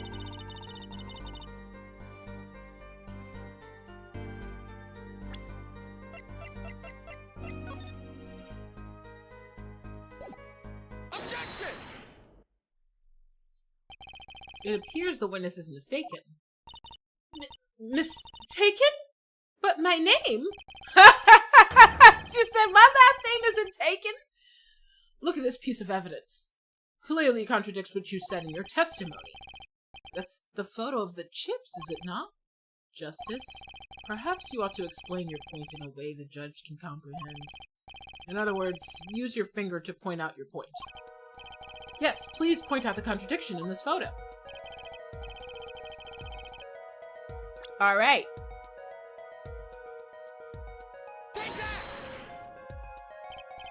Why, it's here, of course. It's where? Where is that you're pointing? Oh, do I have to point at the specific king?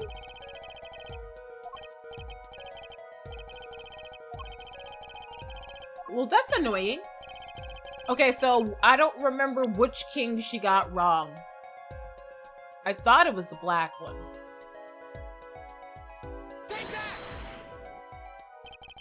Okay. Miss Orley, in your testimony, you made the following claim. Mr. Smith's hand has 3, but you can see the victim hand only held 2 aces. Eek! Well, maybe the witness was simply confused. Perhaps it was the defendant's hand that held the 3rd ace in question. Nobody has 3 aces, girl. Take a look at the evidence. As you can see, the defendant also had 2 aces in his hand. Where's the 5th ace? I see cheating, all right. And it's going on right here in this courtroom. 2 aces in each player's hand does make 4 aces total. Hardly proof of cheating. Wait, please! It is true. I've seen it, the 5th ace! There was cheating, I swear to you! That's odd. She must be lying, yet she's the most sincere I've seen her all day. Thank you for sharing the live, Robin. I really appreciate it. Welcome in. You're right to trust your instincts. Mr. Gavin? Who knows what lies in store for us in this trial ahead? Your Honor, if I may, I have a suggestion. What might that be, Mr. Gavin? If you don't mind. Thank you for liking the live, Robin. I appreciate it. Perhaps you might examine the actual cards? The cards? Mr. Payne? Yes?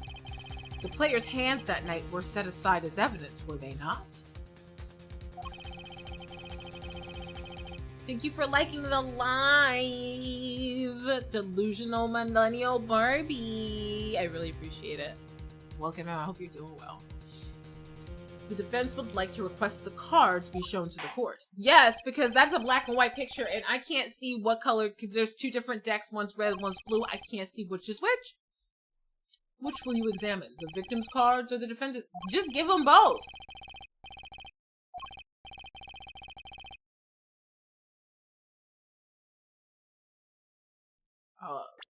I'm gonna save. Love you too, babes. I hope you're doing well. Alright, I'm gonna save this right here, and then I'm gonna choose one. Alright,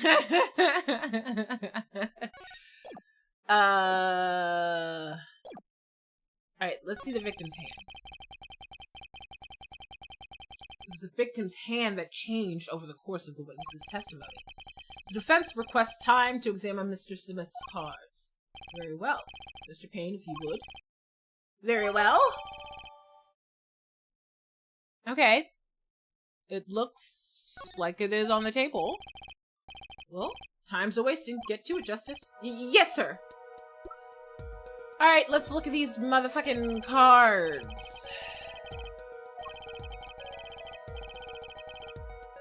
Okay, I know how to do it. Ah! Bitch! What? Got him.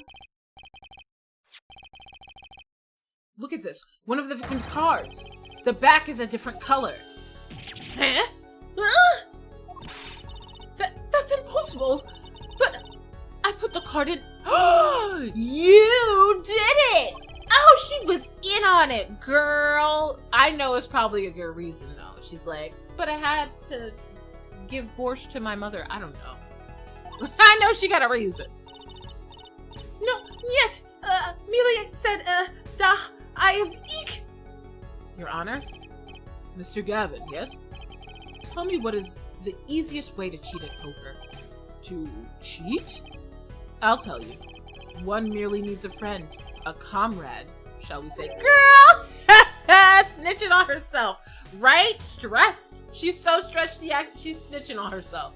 She's like, you know what? I'm over this, girl. Figure it out. Wait, so you mean this witness, Miss Orley? She's the cheater. A professional, I wager. Yeah! But she's also very good at catching her plates in her hand. Like that. So, like she's Spider-Man. So, order! Focus, Justice. Time to take advantage of her. Of her mistake. Oh my gosh! Apollo, get it together, girl! Your Honor, please recall the testimony we just heard. That's impossible, but I put the card in Wright's hand. Ergo, Miss Olga Orley conspired to cheat, not with my client, but with the victim, Mr. Shoddy Smith. Hey! Get it! Hey, come on, music! Hey! Not only did she cheat, she cheated poorly! Rude! Therefore, it's not hard to imagine an altercation between her and the victim. What? Wait, you don't mean the defense isn't accusing the witness, Miss Olga Orley, are you? time for justice. There were 3 people in that room at the time of the incident. And if Mr. Wright isn't guilty, that means I am. Defense accuses witness Miss Olga Orley of murder. Turnabout is fair play. Hi, Flashman. Welcome in.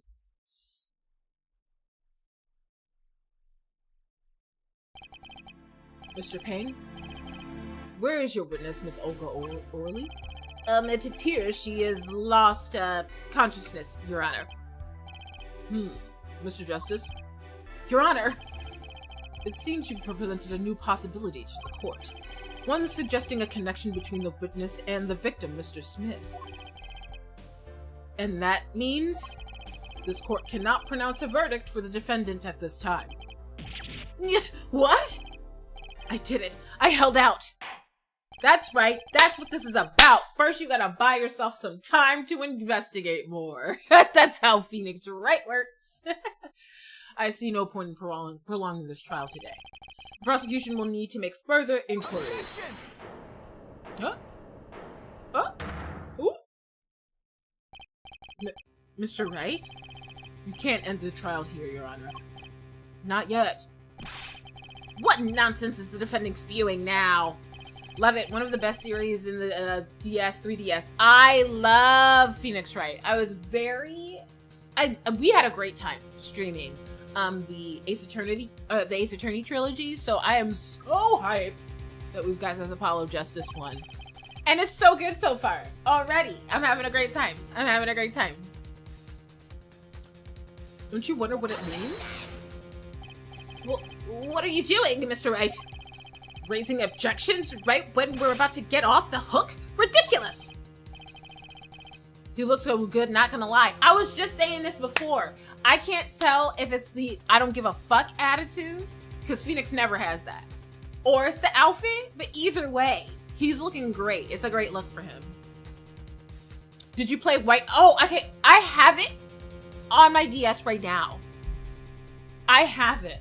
I have not played it yet because I felt like I wasn't playing enough Professor Layton to truly like appreciate all of the references that were going to be in it. So I'm playing a second Professor Layton, so I have like more of a reference point, and then I'm going to play the verses. I'm very excited about it. I love Professor Layton. I would love to stream it on here one day, but I don't have a copy that I can stream yet. So, Mr. Payne, you of all people should know, Mr. Wright has a talent for the ridiculous. That is true, boy. That's one thing that stays the same. Perhaps we should get to the bottom of things. Let's clear up the facts about the game that fateful night.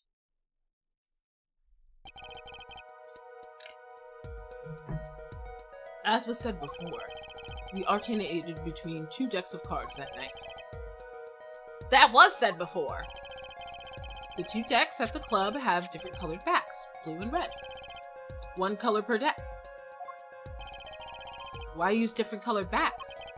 If we use the same color, the 2 decks might get mixed. So you used different colors and they still got mixed up. We used the red deck for the last game. I see.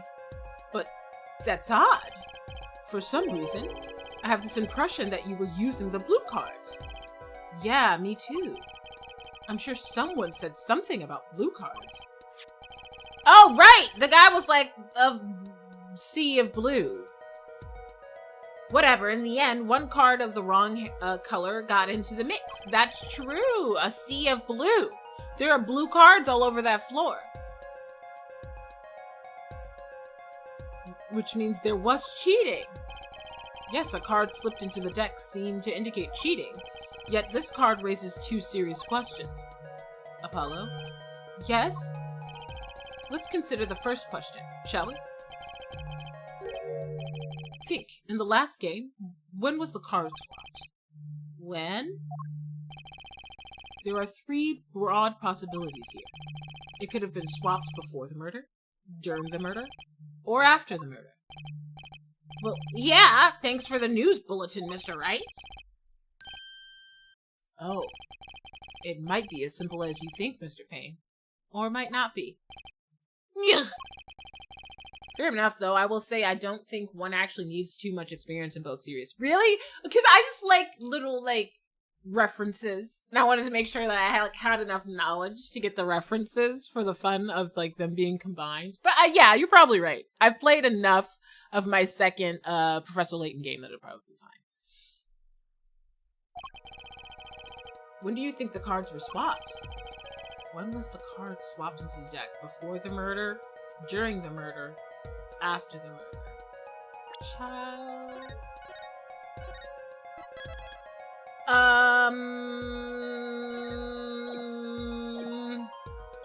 So they were using a red deck. Oh, okay, so they were using a red deck for this game. There's blue cards all over the floor. There's a blue card to cheat. What if it was the red cards? No.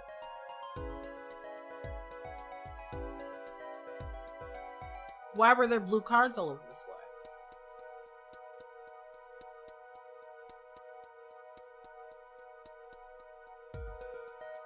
After the murder, while he was making the call? Perhaps it happened after the murder? Oh.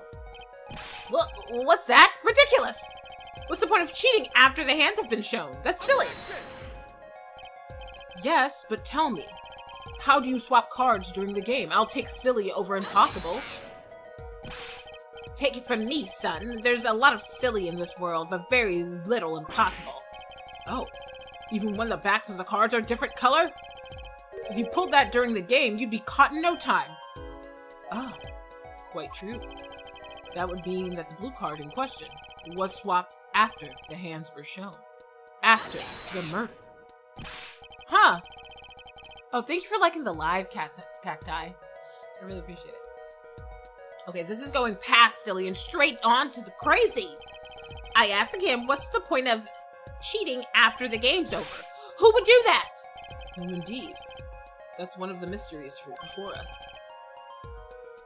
There's another? Yes. A simple yet decisive question must be asked. Who swapped the red card for a blue card? Who? The game, the murder is done, the victim is dead, only to remain in the room, alive, that is. The defendant, Phoenix Wright, and our witness, Olga Orly. Okay, so who was it that swapped the red card for blue? Because we want to make it look like the guy cheated, right? She could have did it wrong on accident. Girl.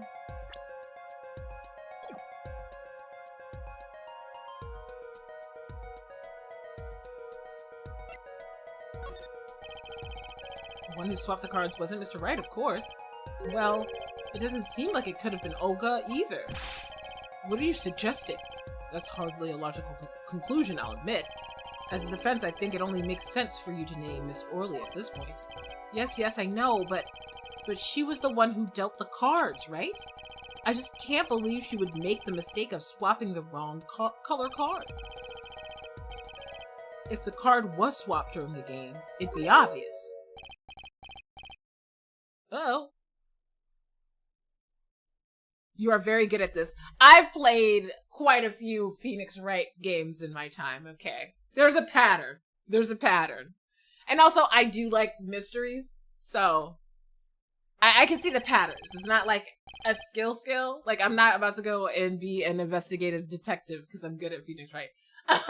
It's just, I get the patterns in the game. I see where they're going because I've played enough of them. Something you'd like to share with the court, Mr. Wright? Oh, my apologies, Your Honor. I was just thinking how much fun all this is. How much fun? Girl. Fun? How about confusing? I have no idea what the defense is claiming, Your Honor. If the only one who swapped the card wasn't the defendant, and it wasn't Miss Orly, then who was it? Yeah, well, that is the question, isn't it? Precisely. Huh? I believe we're about to see this case take a new direction. Is it one direction? No. We'll find that indeed after the murder. Someone swapped one of the cards in the victim's hands. And that someone made two critical mistakes. I'm sure you're going to tell us that the first was swapping the wrong card color. Because the one who did the swap didn't know 2 colors of cards were being used. Because there's a sea of blue on the floor. The other mistake was the number on the card. Huh?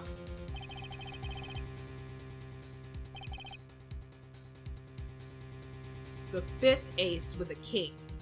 Right. I'm sure whoever swapped it wasn't expecting there to be a 5th ace after all. All they knew was that the game had been won with a full house. So they picked up a king from the table and swapped it in. But there's one problem. According to our case record, this person doesn't exist at all. True, not until now. But you have to admit the possibility of a 4th person. Though it's more than a possibility. There was someone else there that night at the scene of the crime. Oh my God, Nick, why didn't you say this before? Oh my God. What? Y'all are killing me with this delayed information. Come on now. I believe the judge spoke truthfully earlier. You do make trials ridiculous, Mr. Wright. He sure does. He sure does. This trial has proceeded on one central assumption. Namely, that at the time of the incident, there were only 3 people in that room. I believe this new evidence, shall we say, overturns that assumption. The problem is that you chose to conceal this information from the court. I suppose it is a problem, yes. Court is adjourned for a brief recess. Mr. Gavin, I'll see you in my chambers during the recess. You're killing me, Nick! He really is, though! What? Why is he doing this to me? Certainly, Your Honor. Very well. The trial will resume in 20 minutes. April 20th? Defendant lobby number 3. That was quite unexpected, Mr. Wright. To suddenly claim there was another person at the scene of the crime like that? I must ask, is it the truth? Well, now, I think you would know the answer to that. Being mysterious, are we? Sadly, I have no time for mysteries. I'd only ask you to leave the defending to your defense in the future. Otherwise, I cannot guarantee the outcome. I see you haven't mellowed. You haven't mellowed wild one. Why would he mellow out? He has a job, Phoenix. His job isn't to play the piano badly and win card games, okay? He's got a job. Justice? Yes, sir? The judge has summoned me to his chambers, so carry on without me. You did well, Apollo. Can I ask you something? Sure. That locket you wear. Is that really yours, Mr. Wright? You're wondering about the victim's disappearing locket. Here, you could... Oh, she's so cute! They're so sweet! I'm just surprised to hear you had a daughter. Most people are. People you'll meet here are people you'll meet her one of these days. One more question. The one who cheated that night, was it you? What do you think? Huh?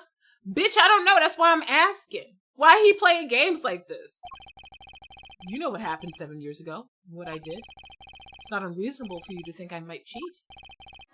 I never, honest. But it is odd that he managed to go undefeated for 7 whole years. Wanna know something? There's only one game where you can be dealt bad cards all night and still win. Poker. Beating your opponent. In that way, it's like a court case. Poker's like a trial. It's like trial law. Figure out what your opponent is thinking, and you win. Well, yeah, but that's harder than it sounds. I think not. Try as they might to conceal it. Everyone reveals their true thoughts in the end. You know what's wild about this? Because if Phoenix was having this conversation, if Nick was having this conversation with another person in an earlier game, that motherfucker would have been like, this man needs help. Lock him up. Like, he would be like, this guy is ridiculous. He would not be accepting this shit. So now he gonna do it to me? Cute Nick. Their body language can become a valuable source of information. You're kidding. That witness, for instance, Miss Orley. She would touch the back of her neck during certain parts of her testimony. Did you notice? No. Come on, who'd notice that? Words, habits, twitches, it's all information for the reading. That's the secret to winning, Apollo. Someone taught me, and now I pass that secret on to you. But I'm not worthy. I mean, there's no way I'll pick up on these signals. No, you can do it. Huh? You just don't know it yet. What's he talking about? But you will, soon. I almost forgot. One more thing about this case. You should know I haven't told the truth to anyone yet. What? I knew it. I have my reasons, of course. All shall be revealed. And Apollo, I need you to be there defending me. I need your power. My, power? It's time. The real trial begins now. Do your best. Girl, why he being so motherfucking cryptic?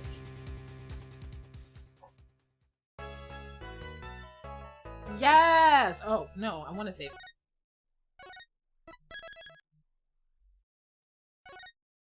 All right. Actually, we have an ad, a 3-minute ad. It says it's in 7 minutes, so I'm just gonna run it right now while we have a good break time. We're gonna do a 3-minute ad, but that's okay. We're gonna do words on stream during the break. So get in there, win some points together, okay? And I will be right back and we'll continue this trial in just a second. I'm gonna run the ad. I'll see you in a second.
All right, we're back. The ad is over.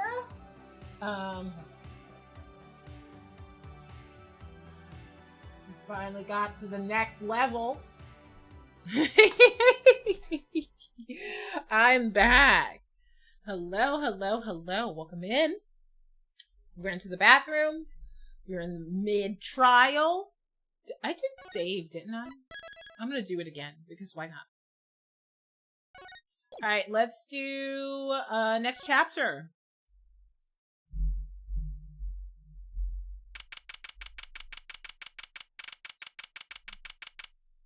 Phoenix being all weird. Court will now reconvene. Has our witness, Miss Olga Orley, recovered? Yes, Your Honor. Well, she's regained consciousness. Perhaps we can hear her version of the events again. That's the thing, you'll see. She's quite fatigued. You're looking a bit fatigued yourself, Mr. Payne. Sadly, fatigue is insufficient grounds for refusing. The defense would like to request that Miss Orley take the stand. Very well. The witness will take the stand. Perhaps you can repeat your name and profession? Or perhaps you'd rather admit that you're a poor liar and a poor loser? Ah! Girl! Give her a break!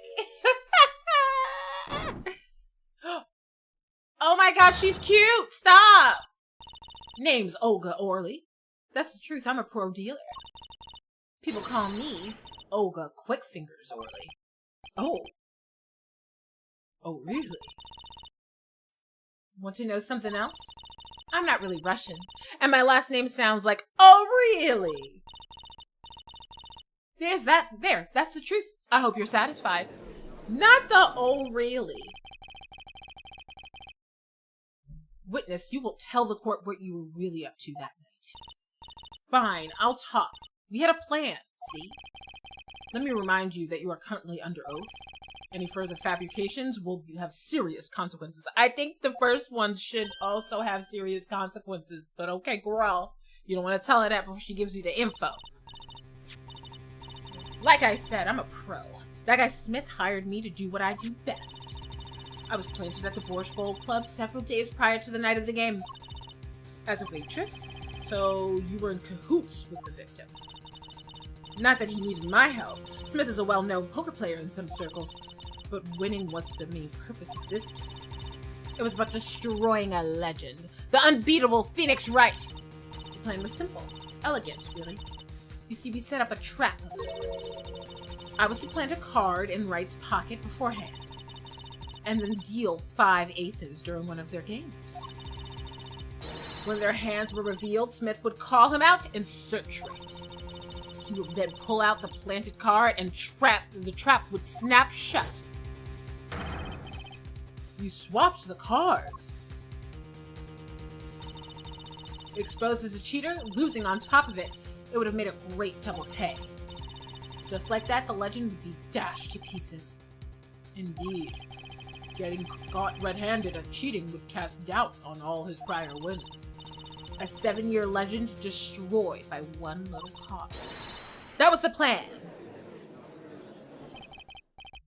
Oh, really? Oh, really? How droll. But it appears you made quite the mistake. A mistake? I agree, the trap was elegant. Yet what happened to the planted card? Hey, that's right.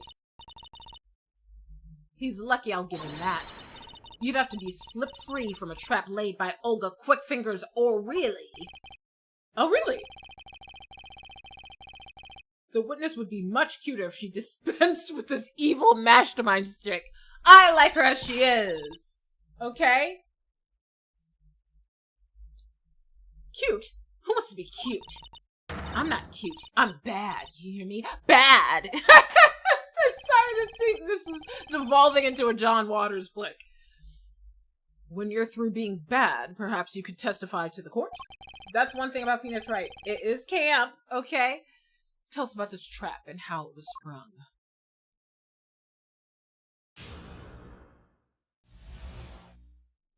Best laid traps.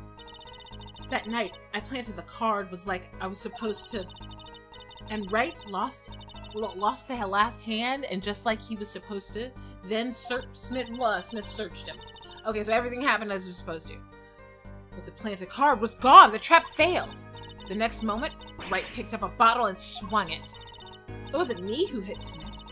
It was that no-good cheating defendant.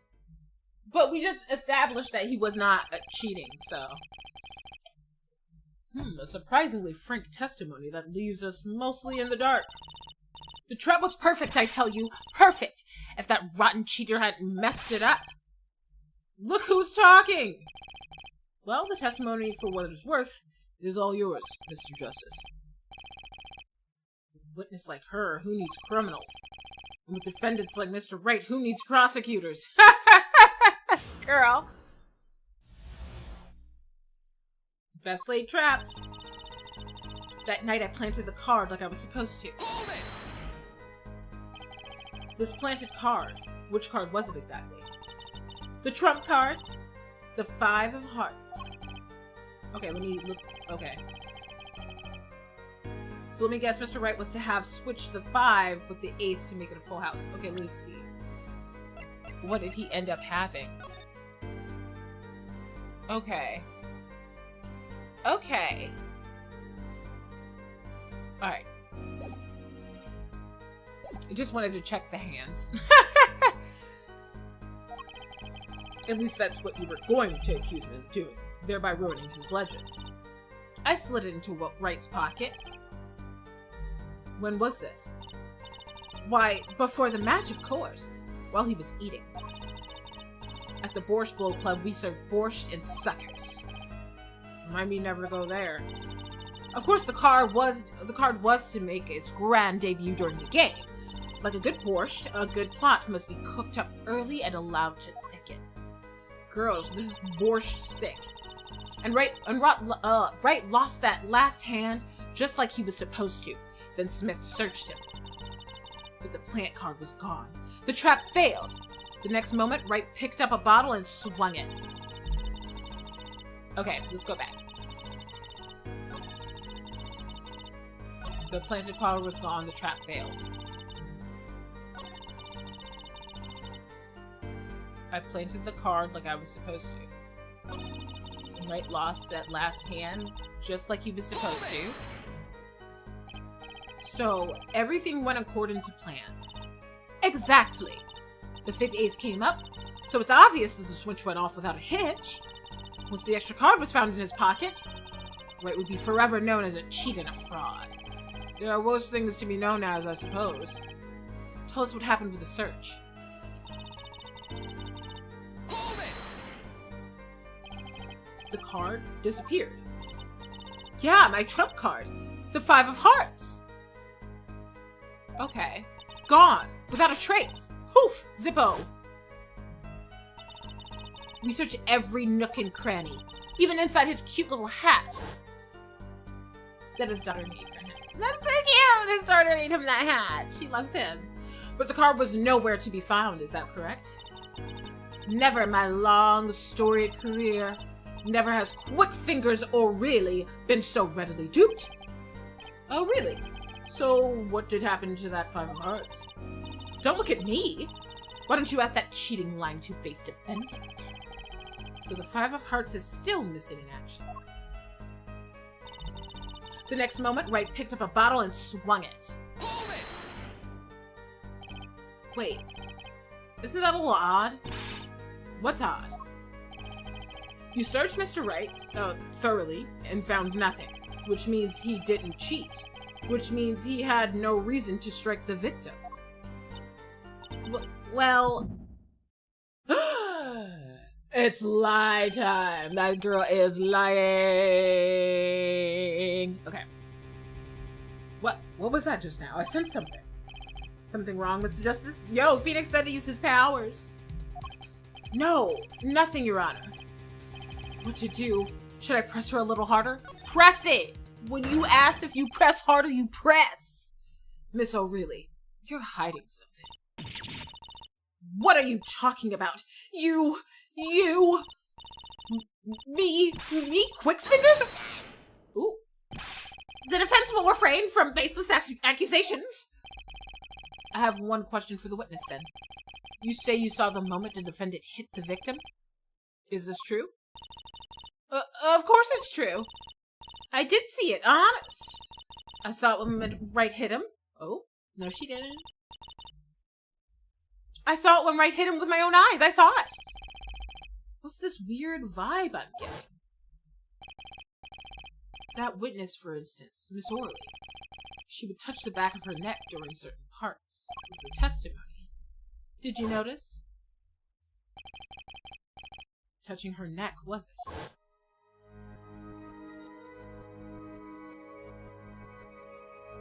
Huh.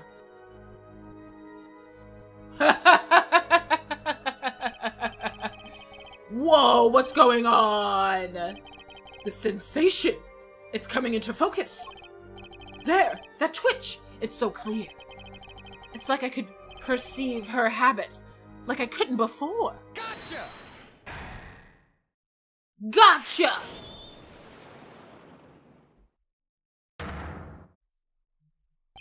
Miss O'Reilly, perhaps you're unaware of this yourself. Unaware of what? Whenever you get to a certain part of your testimony, you touch the back of your neck with your left hand. My neck? So what? What indeed, Justice? I hadn't noticed anything of the sort. When she says that part of the testimony, she's subconsciously recalling something. Her body reacts to the memory and she touches her neck. I'm sure of it. A memory? Would someone care to explain what he's babbling about? This is highly unusual, but let's ask the defense. You claim the witness is remembering something. Maybe you have evidence of this memory to show us? Her habit is scratching her neck whenever she talks about the moment of the crime. So what would remind her most of the moment of the crime? The picture! Whenever you recall the crime that night, you scratch your neck. I've noticed it happens when you think about the moment of the crime. There must be some reason behind this habit of yours. I believe the weapon that left an erasable impression on your neck is... inerasable. The weapon? I mean, it would be the bottle, right? That's the only thing we have is the murder weapon. Whenever she talks about the moment of the crime, she touches her neck. And what reminds us more of that moment than this bottle, the murder weapon? But something doesn't fit. If you're the only witness to the crime, why would that make you touch your neck like that? Like you're in pain. What's he talking about now? It was Mr. Smith, the victim, who was hit. Not you.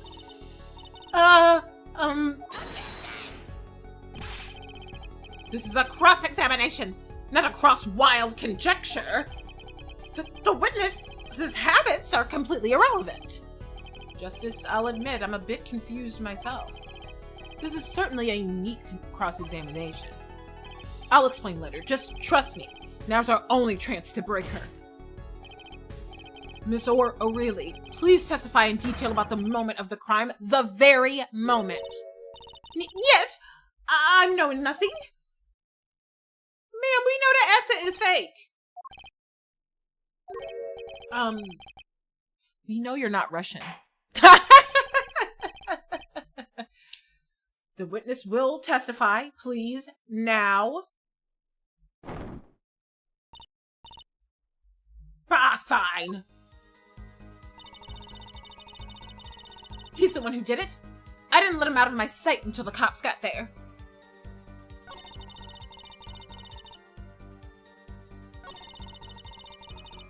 Huh.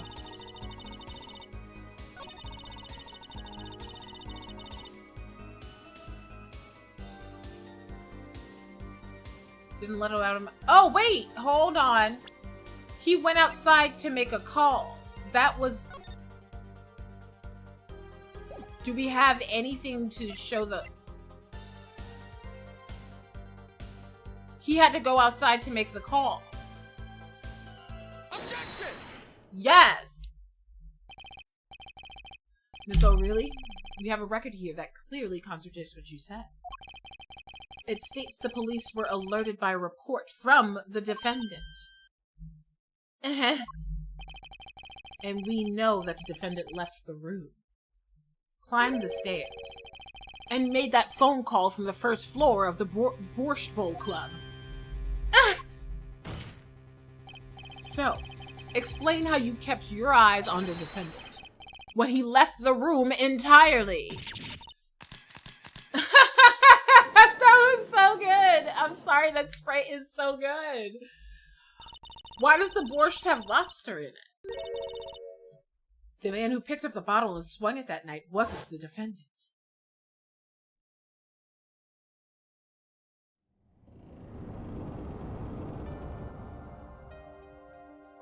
Okay.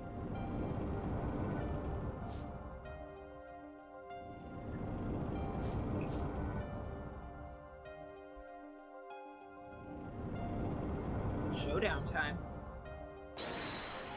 You dirty cheat. Check his pockets, now! It's gone! The card's gone! You lose. Ugh! Just then Smith grabbed the bottle from next to right, and he hit me! You. Some master of cheating you turned out to be. Nah, he said, I don't fight, I don't argue, I'm gonna hit that bitch with a bottle. Like, for real. Like, legitimately. He's about that life. When I came to, the victim was already dead. Is that it? That's why I couldn't reveal who I really was.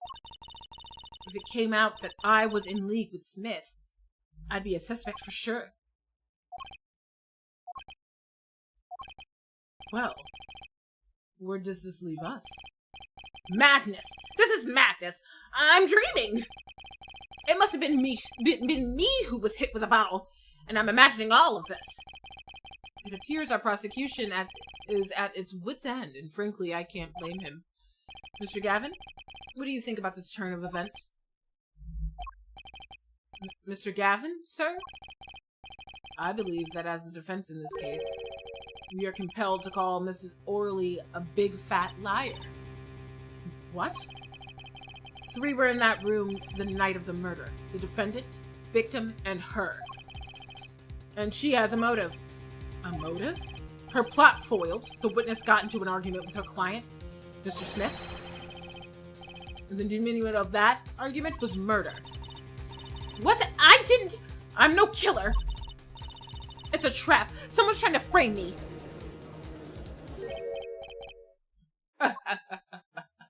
What are you laughing for? Listen, Nick, stop it. Oh, serious music, for sure. What tangled webs we weave when we practice to deceive. So tangled, we catch ourselves in the process. Mr. Wright? Such a hasty conclusion. It's not like you, Christoph Gavin. What are you saying? Why not consider the other possibility? That there was another person in the room at the time of the murder. Right, like Mr. Wright was saying before recess, a single card was swapped in the victim's hand after the murder. And that the one who swapped the card didn't know 2 colors of cards were being used. A 4th person... Huh? This theory again! Your 4th person doesn't exist! Indeed. That's why I decided to bring the case to court. Here, where there's no escape, no chance for deception. There's definitely escape and chance for deception in a courtroom. I don't know where you got that from, Phoenix Wright. The perfect place to catch a real criminal. The real criminal? And we're in luck. A clue to the real criminal's identity was kindly provided for us. And right at the beginning of the trial. What? Apollo? Perhaps you know what I'm talking about. Sorry. Remember what I said. The 4th person who swapped the cards made one critical error. He or she wasn't considering the color on the backs of the cards. Right. But how could such an obvious mistake occur? The cards used for the last game were red. Yet. Wait! It was him! I said he did it! Oh my god. Who thought those cards were blue? Yeah, I had the impression too, but why? Lollapalooza? Think you can figure out who it was? Yes! It's not me, I swear! I know who it was. Right, the best lawyers provide escape and deception. That's what they get paid for. Exactly! Also, hi Justin, how are you? Who was this fourth person? Why do I always get put on the spot like this? Let's hear what the defense has to say. Who was it? Who thought the cards used in the final game were blue? It was him! It was him! Take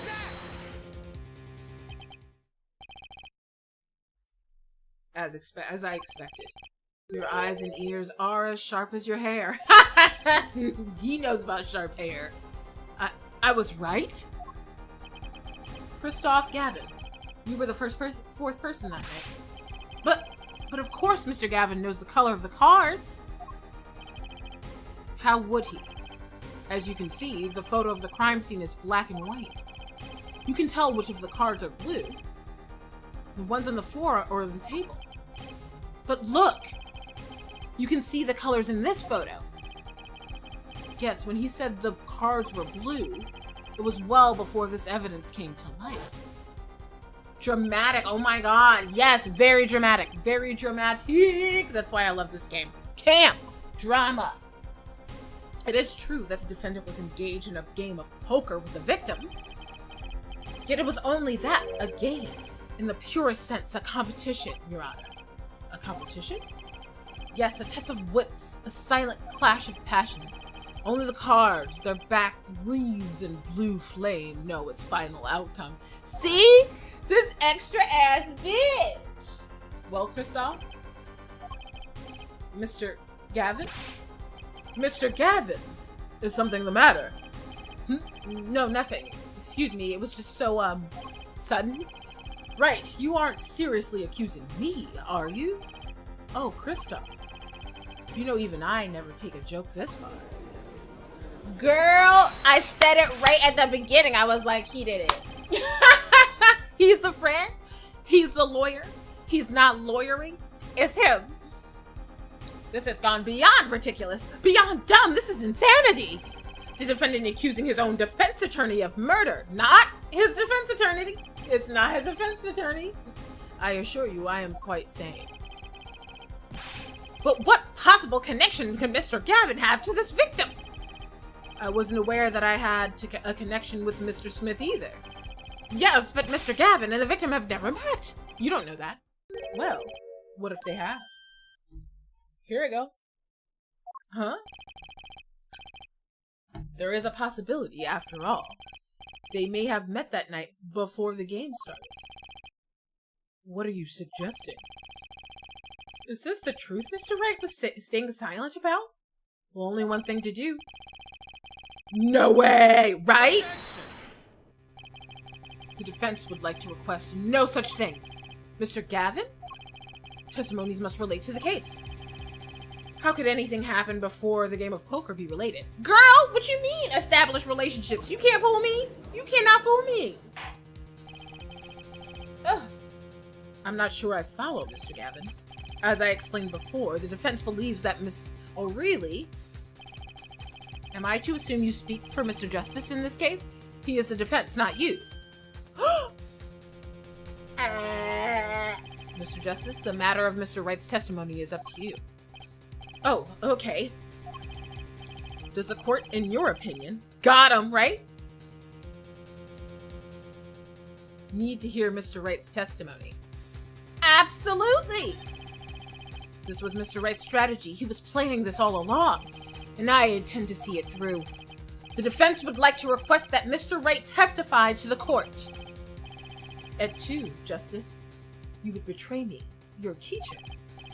I'm sorry, Mr. Gavin. This isn't about loyalty. This is about the truth. This is about justice. I'm sorry, I added that part because I'm extra. I got into it, okay? Passion, fire. Very well. The defendant, Mr. Wright, will take the stand, please.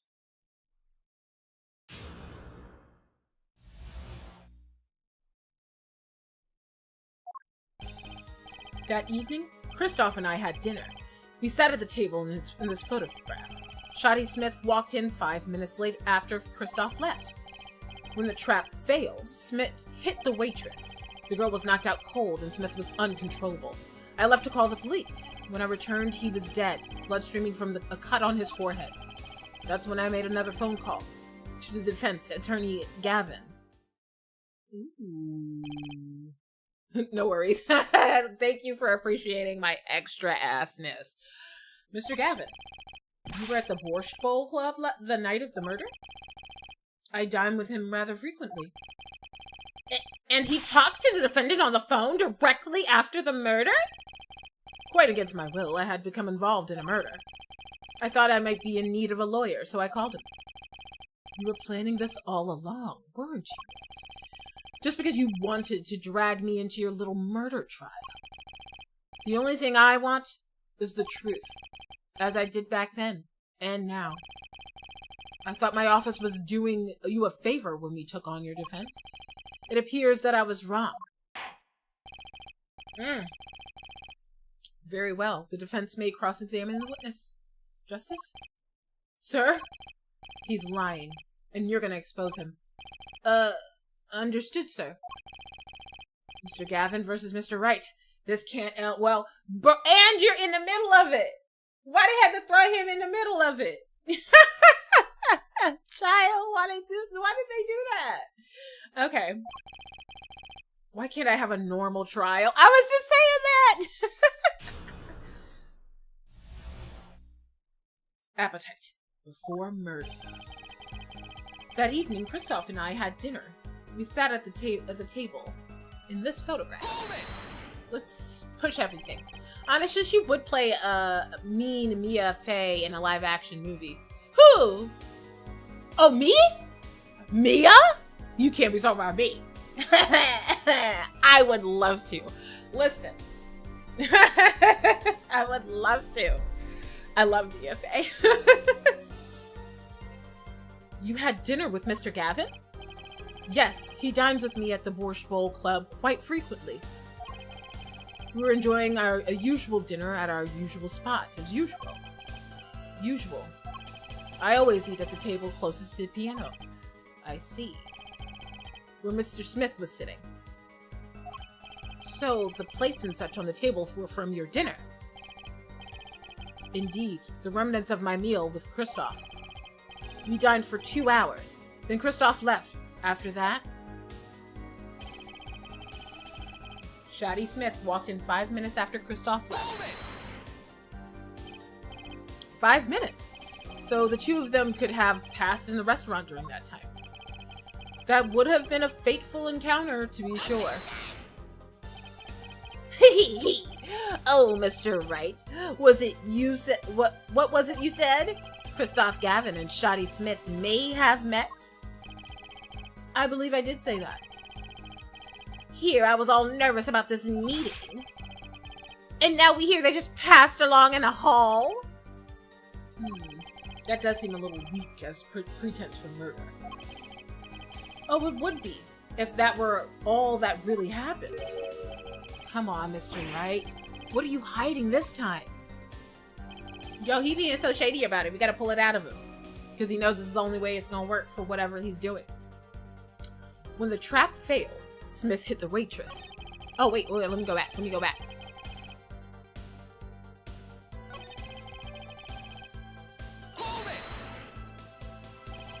About this failed trap. This is the same trap that Miss Olga O'Reilly mentioned. The plan was simple, elegant, really. You see, we set up a trap of sorts. Which console is this? This one is on the Switch. I do believe it is on Steam. It is on the Switch. And I do believe it's for PlayStation and Xbox as well. I'm not 1,000% sure on PlayStation and Xbox, but I'm fairly certain you can get it on PlayStation and Xbox as well. Yes, it is great. It's a good time. It was originally on the Nintendo, was it the 3DS or the DS this came out on? I think it was the 3DS that it originally came out on. And so this is the trilogy of games put together and updated for consoles. I was to plant a card in Wright's pocket beforehand, and then deal 5 aces during one of their games. When their hands were revealed, Smith would call him out and search Wright. He would then pull out the planted card, and the trap would snap shut. I believe it's the DS and the... Oh, both. You swapped the cards! You swapped the heart of the cards! Just like that, the legend would be dashed to pieces.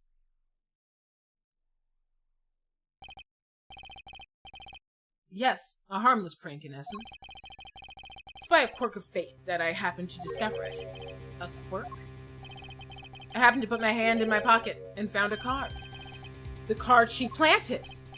Yes, I snuck a peek at it and found that it was the 5 of hearts. Or the 5th 5 of hearts. Hi, Ollie. Welcome in. How are you? Man, that's so that close to the picture, right? I had a feeling something might happen, so I disposed of the card before the game. Disposed? Where? There was an empty bottle of grape juice I had been drinking right beside me. I threw the card inside the bottle. The empty bottle of grape juice. The murder weapon? Is there a card in this murder weapon? Because it looked empty. Yes, I rolled it up and shoved it in. The color glass makes it hard to see. Huh. A battle of wits between the deceiver and the would-be deceived? Thank you for liking the live, Ollie. I really appreciate it. That sounds like terrific drama. A card inside the murder weapon? That's strange. Did the police miss it in their investigation? Maybe I'll take a look. That's right, girl. We're on the same page with that one. I'm not seeing it. Check it. Absolutely. Grape juice? Apparently it's Mr. Right.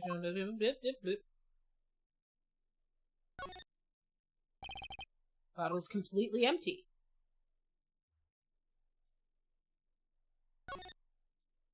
Huh.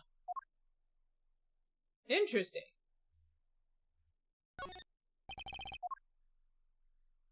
Wine? It's the game decided to edit it to grape juice for some reason. Yeah, I don't see no card in here. So are we saying they switch the bottles as well at the crime scene? Or is that what we're saying? Because there was a whole bunch of them. You know? Mr. Wright, the poker head of courtroom 3 approves of this battle of wits. Please revise your testimony with this new information. I discovered the trap during the game and disposed of the card in the bottle. I think they switched the bottles. Yep, they had to have. They had to have. So I am going to save. I am going to present the bottle that is empty and see what happens next. Let's see what happens next.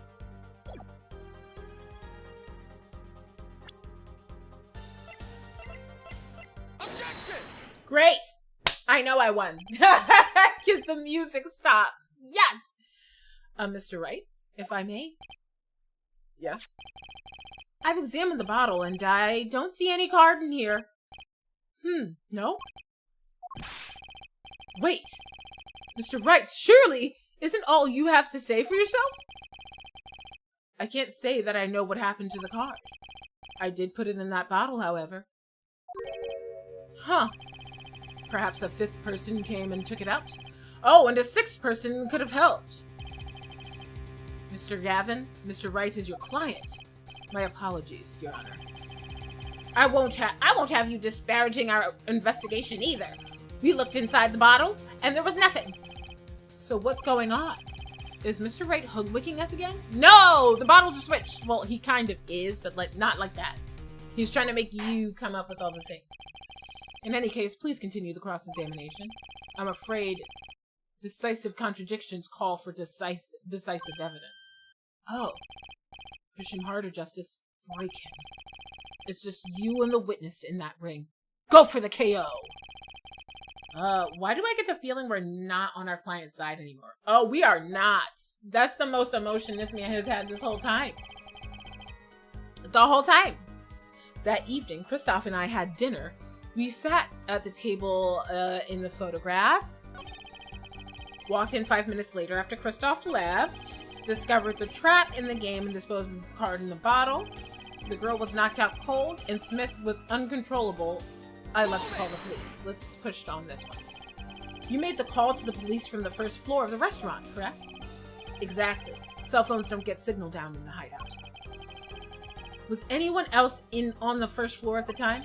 Not a soul. It was the middle of the night, after all. This was supposed to have all happened at like 2 a.m. So there, in the darkened restaurant, I called the cops. After making the call, I returned to the hideout. It didn't seem right to leave the injured waitress alone. When I returned, he was dead, blood streaming from the cut on his forehead. Where's the waitress? What was going on? And when returned, the victim was already dead, yes. I'll admit I was a little startled when I walked in. A little? He was bleeding from his forehead, after all. I guess I'd be startled too if I walked in on a scene like that. That's when I made another phone call to the defense attorney, Gavin. Oh, wait. I have to do the phone call part. He said he's lying. Expose him now. Okay. You're getting a little jazz. You're getting a little energy. There's a little bass in that voice now. Yeah, let's press the last statement.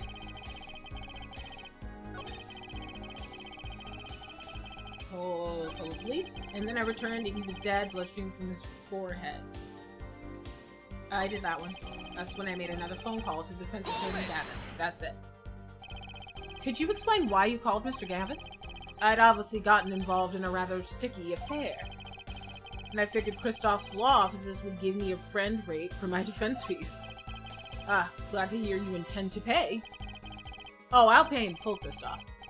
It was I who got you involved, after all. You may find the price of your defense quite high, my good friend. Quite high. Is this the truth that Mr. Wright was talking about? Just as you know what you have to do. He's lying. Expose him now. Yes, sir. I have to think. What's Mr. Wright trying to tell me with his testimony? The truth has to be in there somewhere. The bottles were switched. I just don't know how to present that. So let's look at some evidence. I'm gonna look through the evidence again. Time of death, between 1:45 and 2:15. Trauma to the forehead. Okay. Let's look at the picture.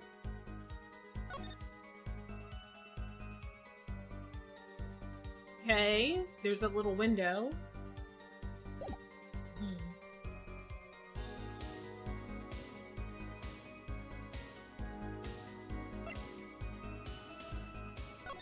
Prints are upside down on this bottle. We did search the fuck out of this bottle.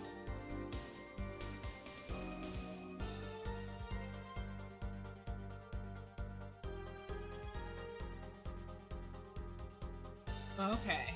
Alright, we searched the fuck out of this bottle.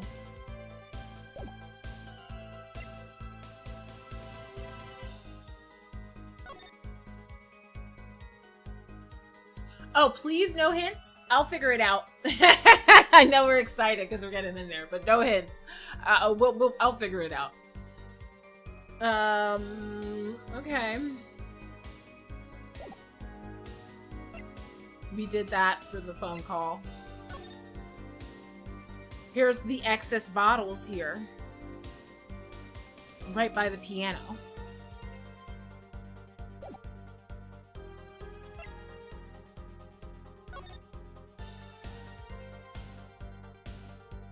Okay. In this photograph, walked in 5 minutes after Kristoff left. I discovered the trap during the game and disposed of the card in the bottle. The girl was knocked out cold and Smith was uncontrollable. I left to call the police. When I returned, he was dead, blood streaming from a cut on his forehead. That's when I made another phone call to defense attorney Gavin. Okay. Call the police. Discovered the trap during the game and disposed of the card in the bottle. Bottle's empty. We push that.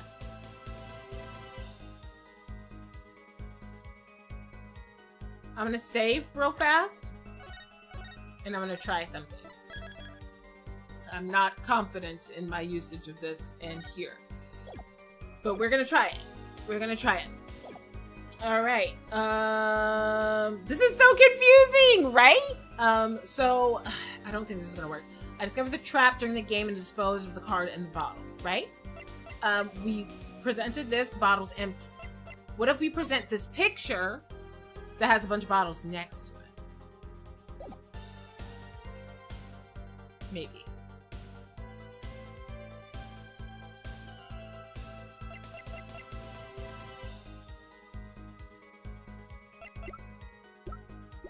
That's the hand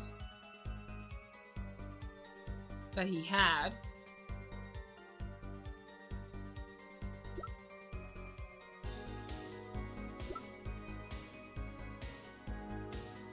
Huh.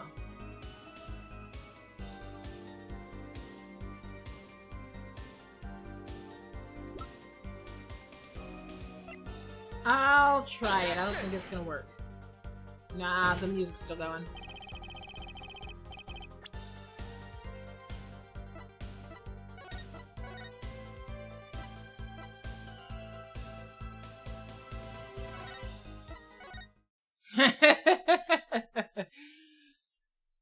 Check the heart of the cards.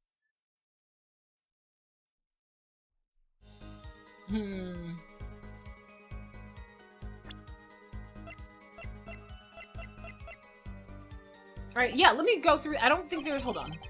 Walked in 5 minutes after Kristoff left, discovered the trap during the game, and disposed of the card in the bottle. The girl was knocked out cold. Smith was uncontrollable. I left and to call the police. When I returned, he was dead, blood streaming from a cut on his forehead.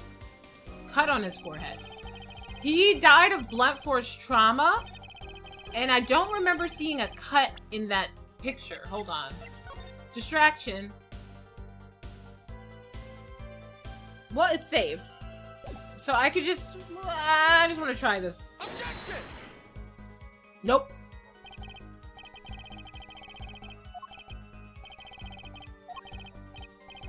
Yep. Because I don't see a cut.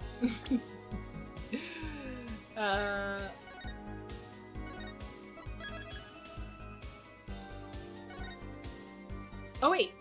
Oh, shit. I just saved over it. I meant to load it. It's fine. I'll just take the one hit. You're so close, am I? Okay. Oh, no, it's fine. I'll just take the one. It's only one. It's only one. We'll be okay. We'll be okay. Okay. All right. So. The cards are off. He could pick up the bottle on the way in. These are things that I have noticed. Let's see. And I don't remember the description of what cards he's supposed to have.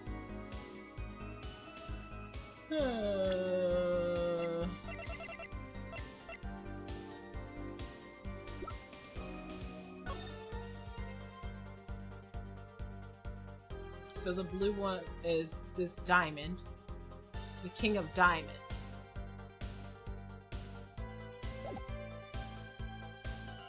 Okay.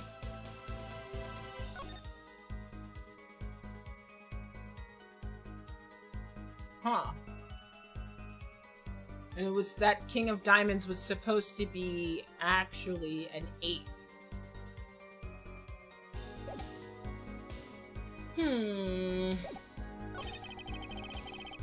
Another phone call to a defense attorney, Gavin. Do we have any phone record of that? Not really. And there's not much to see. Except for this tape.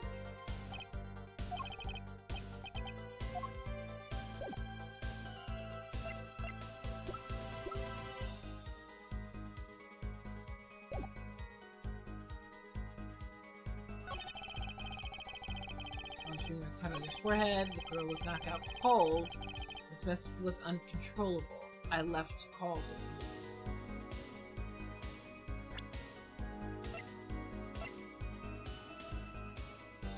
Huh.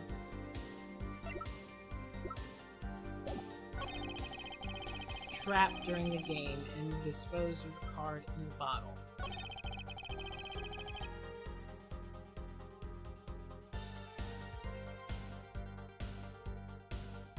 Hold it! 5 minutes, so okay. That's just them passing each other.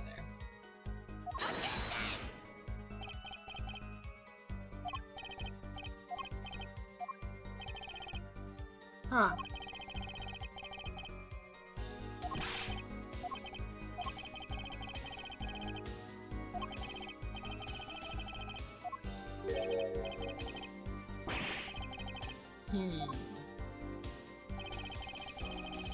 During the game and dispose of the card in the bottle. Huh. Bottle empty. Okay. Okay. Huh.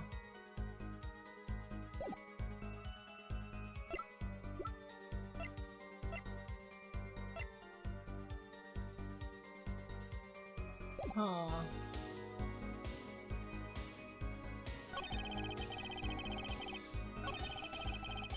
Eddie and Christoph and I had dinner. We sat at the table in this photograph. And it's this guy. This is the picture he's talking about. Russian dolls, some vodka. There's a piano.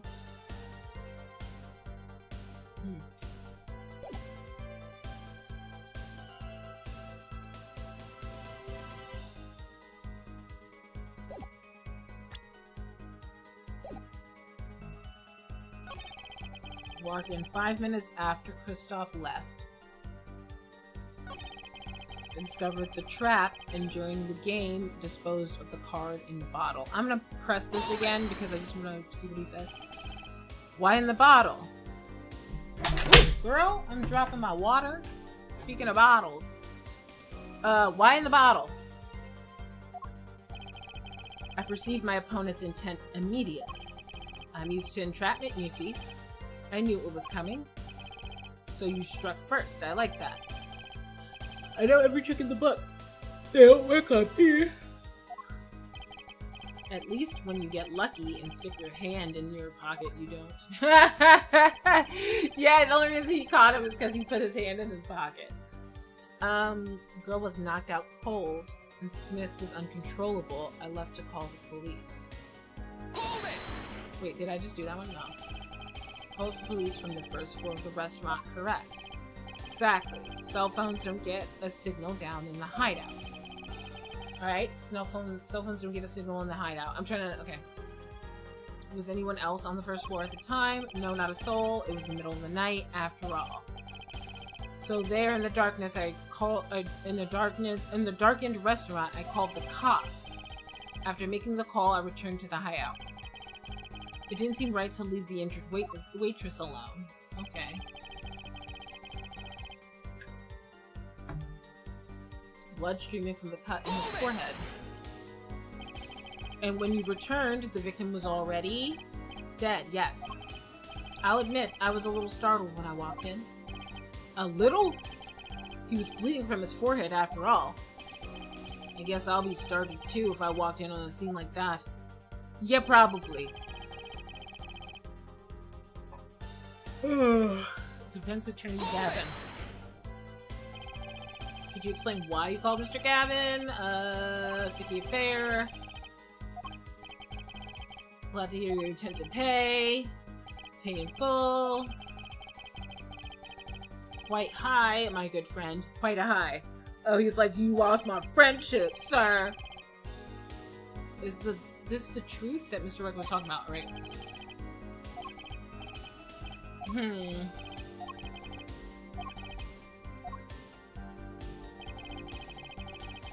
Had dinner, we sat down at the table in this photograph. Y'all be eating borscht? Oh no, wrong picture. I wanted to look at the restaurant picture. Okay. Not anything jumping out at me in here.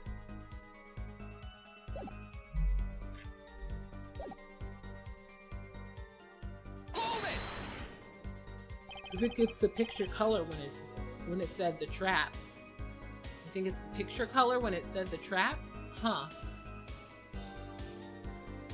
You had a dinner with Mr. Gavin? Yes, he dines with me at the Borscht Bowl Club quite frequently. We're enjoying an unusual dinner at our usual spot, as usual. Always eat at the table close to the piano. I see. Where Mr. Smith was sitting. So the plates and such on the table were from your dinner. Indeed, the remnants of my meal with Kristoff.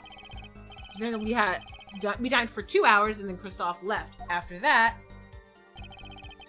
walked in 5 minutes after Kristoff left, discovered the trap during the game and exposed. Okay, I think I looked at it. You think there's a picture when he said trap? The color picture?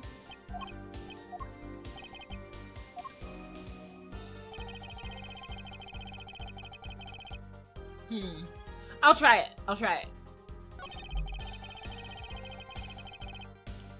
I will save.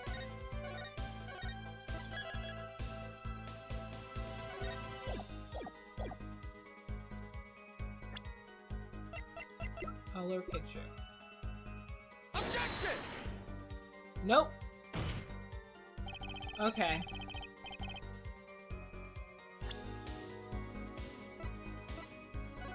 Oh no, you're fine. That's what we saved for. That is what we saved for. That is exactly why we saved. And I was running out of ideas, so it did not hurt to try it. But I will look at the trap statement again. and look at what we have. I discovered the trap during the game and disposed of the card in the bottle. I presented the bottle. Objection! Right? You present the bottle. There's nothing in the bottle. I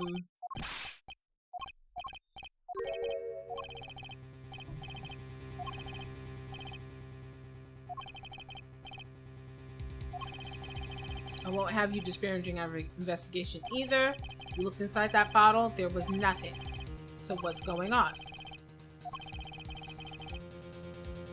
Or did the card just disappear? In any case, please continue cross-examination. Or did the card just disappear?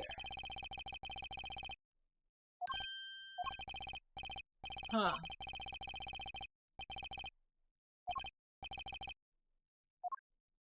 Or did the card just disappear? Is what was said just now. Let's, hold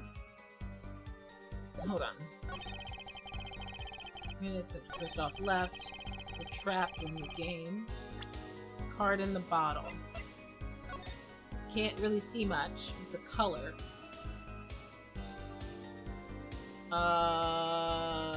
Nothing here.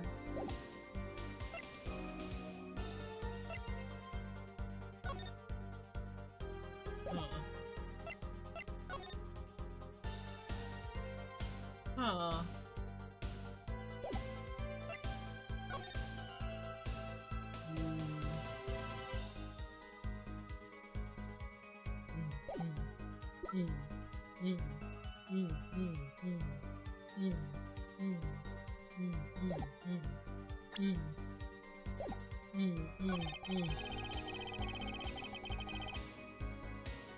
I left to call the police. When I returned, he was dead, blood streaming from a cut on his forehead.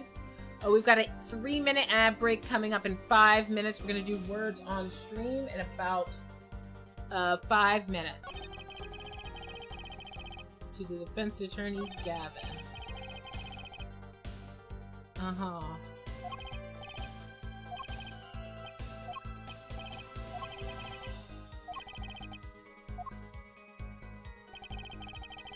Kristoff and I had dinner. We sat at the table eating this photograph.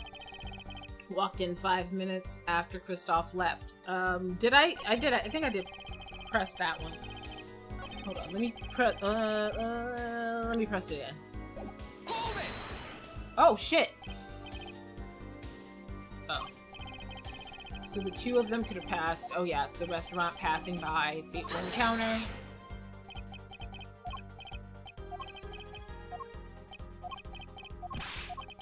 Huh. If that's all that really happened here. If that's all that really happened here, is what he just said. If that's all that really happened here. The girl was knocked out cold. So I left to call the police. When I returned, he was dead. Blood streaming from a cut on his forehead. Where was the girl?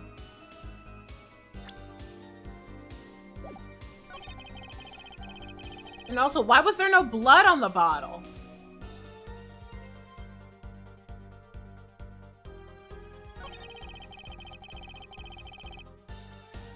Hold on. Let me press this for a minute. Why was there no blood on the bottle? When you returned, the victim was already dead, yes. I'll admit I was a little startled when I walked in. A little? He was bleeding from his forehead after all. Okay. Well, there's no blood on the bottle, so I'm gonna keep that in my brain. That's when I made another phone call to the defense Attorney Gavin. Explosive. Now. Okay.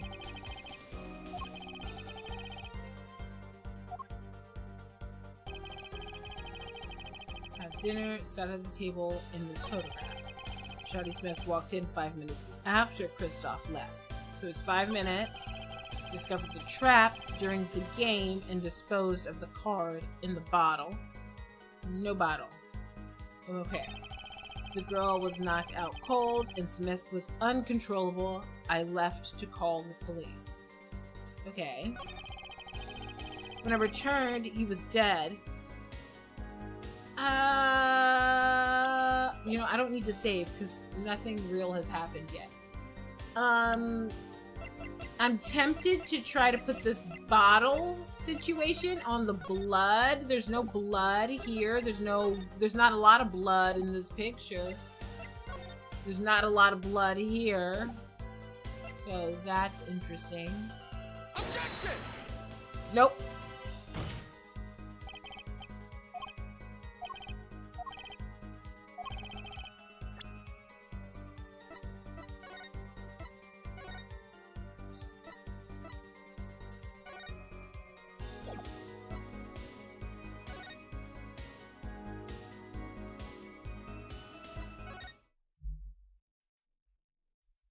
Think the chair one with the blood? That's what I was thinking next to. Chair photo, blood.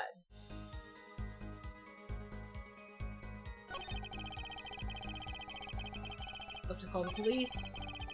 Dead, blood streaming from his cut. Let's try that. Objection!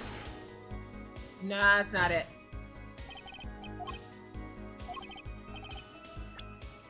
Alright, let's load it.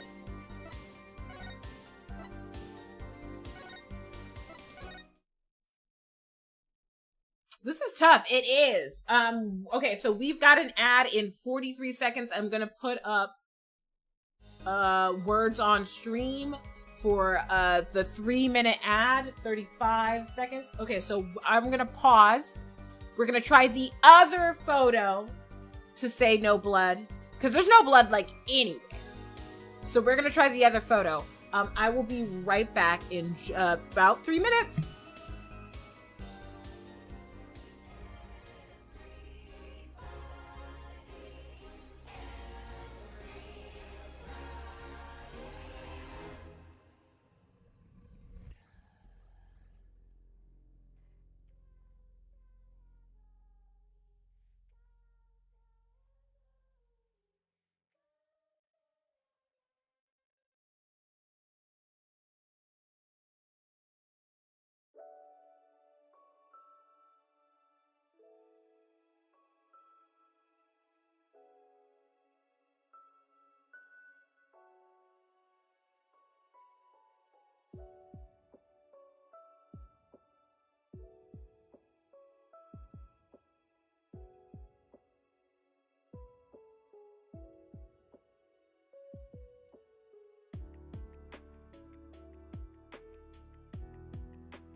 All right, I'm back, and we are back from our ad break.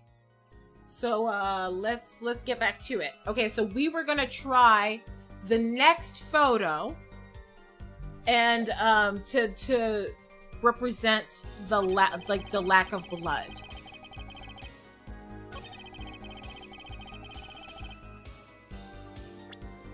We're gonna try that.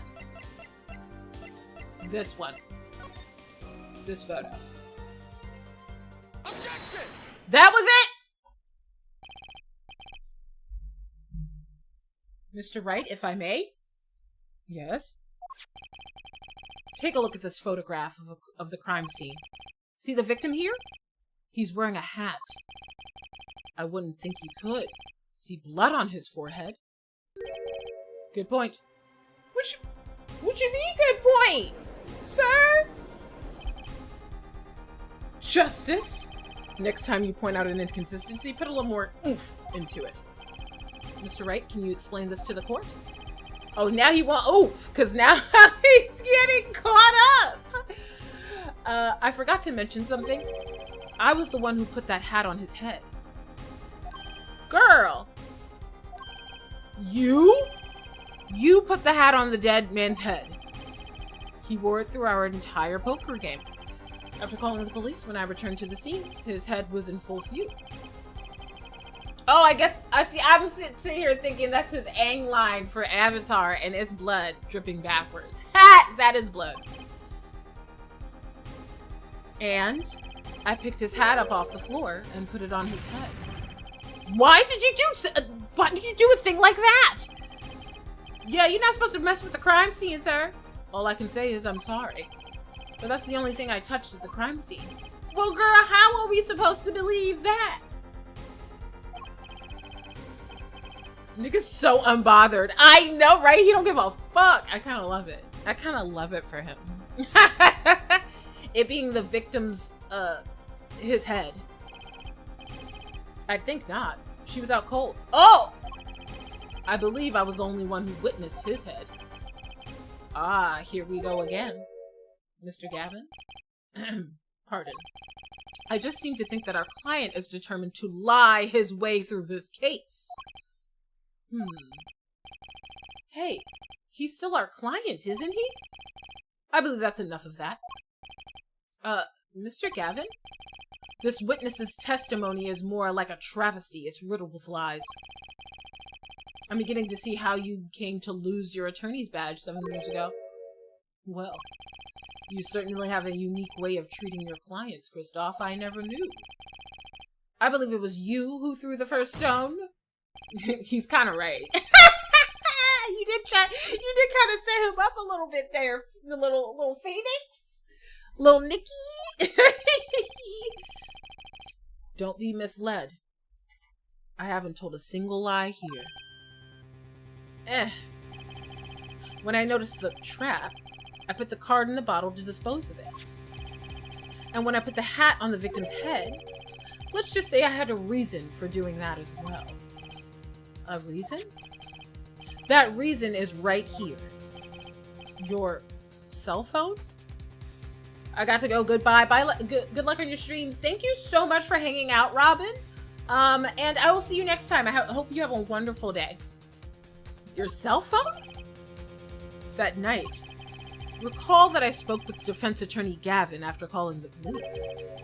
Just in case I recorded our conversation. What's this? Now that we're all here, I see no reason why I shouldn't play it back for the court. Come on, Nick. Kristoff, I seem to be in a bit of trouble. What's this? Game not going well? Something like that. That gentleman who challenged you, he turned out to be good. He turned out to be dead. Someone hit him. Hard. You mean someone cracked that flawless bone china pate? It wasn't you, was it? Me? Please, the cops should be there any minute. I'm in your hands. Should it come to that. Wait. Bone china plate? A kind of porcelain, very smooth and shiny. And not a plate, but pate. I believe he was referring to the certain gentleman's balding forehead. Huh. That quarter... Wait! He met him with the motherfucking hat on. How he know what his forehead looked like? Because let's look at the picture. Let's look at the picture with the hat on. Let's look at him alive with his hat on. I don't know what his head looked like. I wouldn't know that he's bald. I wouldn't be able to tell that going by him. You know what I'm saying? You know what I'm saying? Like how he knew. You can't tell. You can't tell. Unless you saw it. No? The court appreciates the defendant's discretion in not indicating my forehead. Ha! Girl, stop. Wait a second. Something not right about that phone call. I got it. He got it. So after Mr. Gavin ate dinner with you, he left the Borscht Bowl Club.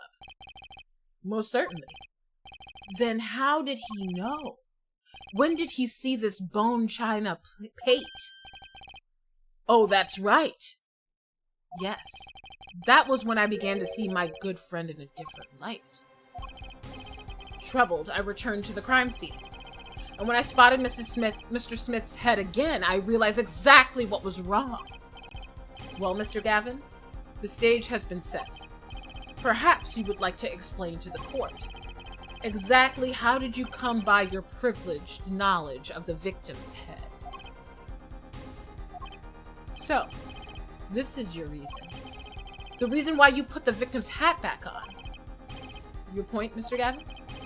It comes down to this, has it, Phoenix Wright? Oh, the plot thickens! A game is afoot! Oh, sorry, this is so good. I'm having a great time with this one. Way to come out swinging! Yes, Your Honor. I believe this court has been left with no other choice. Are you prepared to hear the defense attorney Gavin's testimony? Well, as a prosecutor, As a prosecutor, you gotta do your goddamn job, sir. Very well. We'll break for 10 minutes, after which Mr. Gavin will take the stand for the cross-examination. Are we all clear on that? Crystal clear, Your Honor. Very well. This will be the final recess for the day. Okay, girl. It's getting real up in here. Getting hot. It's getting good. All right. Mr. Gavin and Mr. Wright are both in the judge's chambers. Who'd have thought today would turn out like this?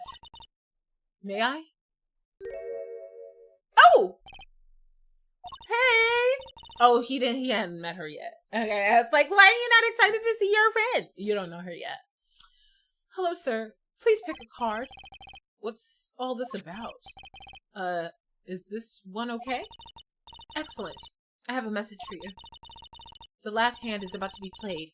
You'll need a trump card to make it. A trump card? The card you have chosen is magical.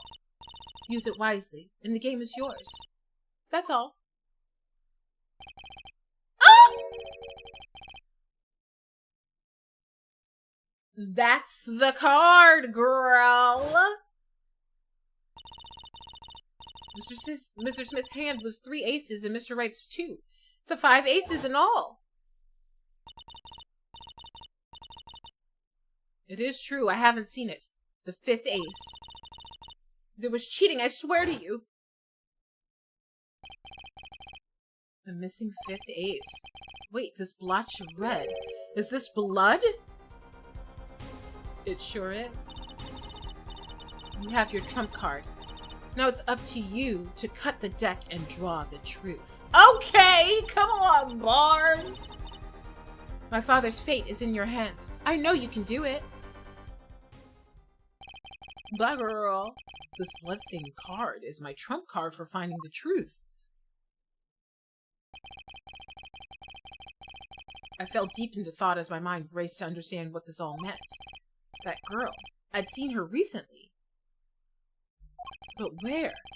That's when I made the connection. It's in the locket. It's the face in the locket. It's the face in the locket. Yeah, yeah.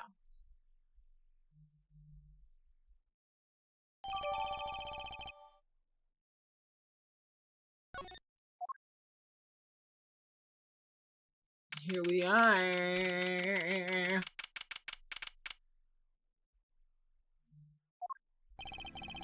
Court will now reconvene.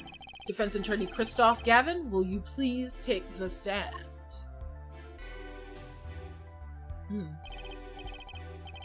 Get it. Yeah. Sorry, the song is getting it. Hold on a minute. Sorry, I was really into that song. I had to get down a little bit. Now then, if you would, Mr. Payne. Yes, Your Honor. The witness, state his name and occupation. Is this farce necessary, Your Honor?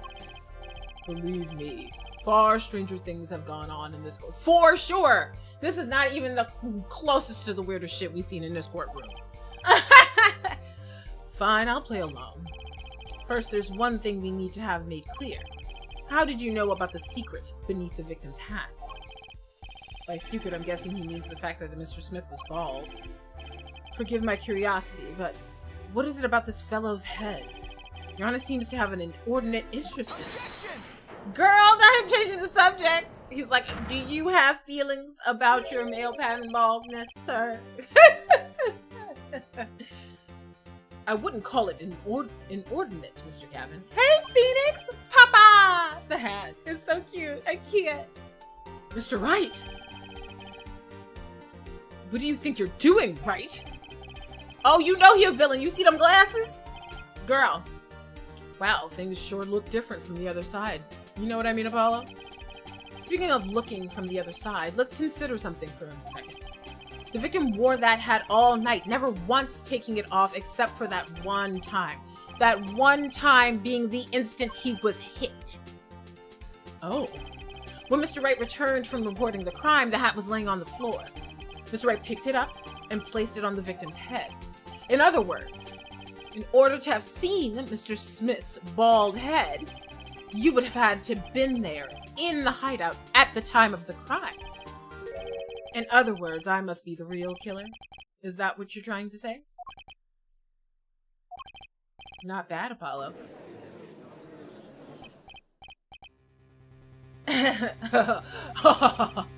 Mr. Gavin? I'm afraid I haven't been entirely honest with the court.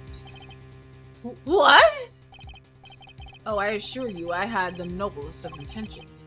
I did it all to protect my client, Mr. Wright.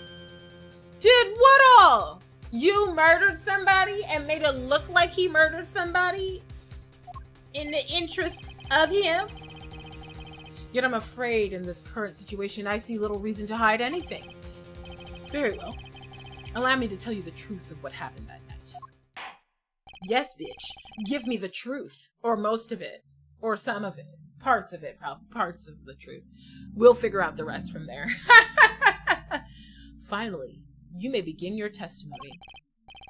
Tell us, how were you involved in the events of that fateful night? This testimony. That fateful night. The rage I sensed in the man that night troubled me, so I returned to the club. I went down to the basement and peeked through the little window to the hideout. It must have been right after the murder took place. The victim was dead, as he appears in the photo. A bald head, an unconscious girl, and Wright holding the bottle in his hand. I sensed that it was not the best place for me to be at the time, so I left. That's when the call came from Wright. Girl! Okay, but why you lie? Oh, you lie to protect your friend who you think is a murderer. Girl. Okay, then why didn't you tell a friend? Why is Phoenix surprised by all this? You know what I mean? Like, why would he not be like, girl, I saw you do it. What you doing? What is going on with you, girl? He didn't know the call was recorded. So you think he would at least say it during the call, like, girl, I just saw you, girl. I know you did it. Anyway. Anyway, hold on one second.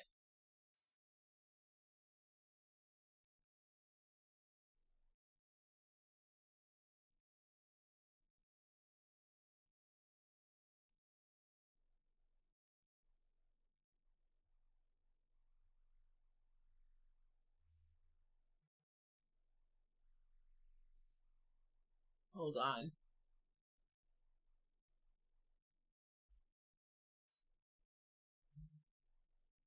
Sorry. Sorry, y'all. I had to check on something. Technical difficulties. So, you witnessed the murder?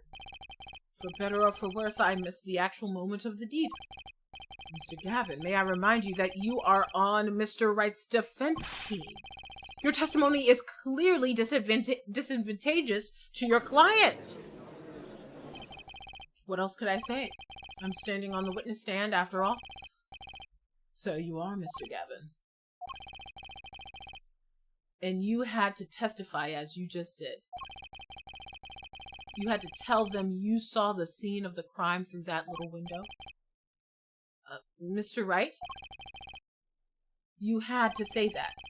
Because that was the only probable window of opportunity. Right, Apollo? Oh! Mr. Wright, the defense should do a cross-examination, not the defendant.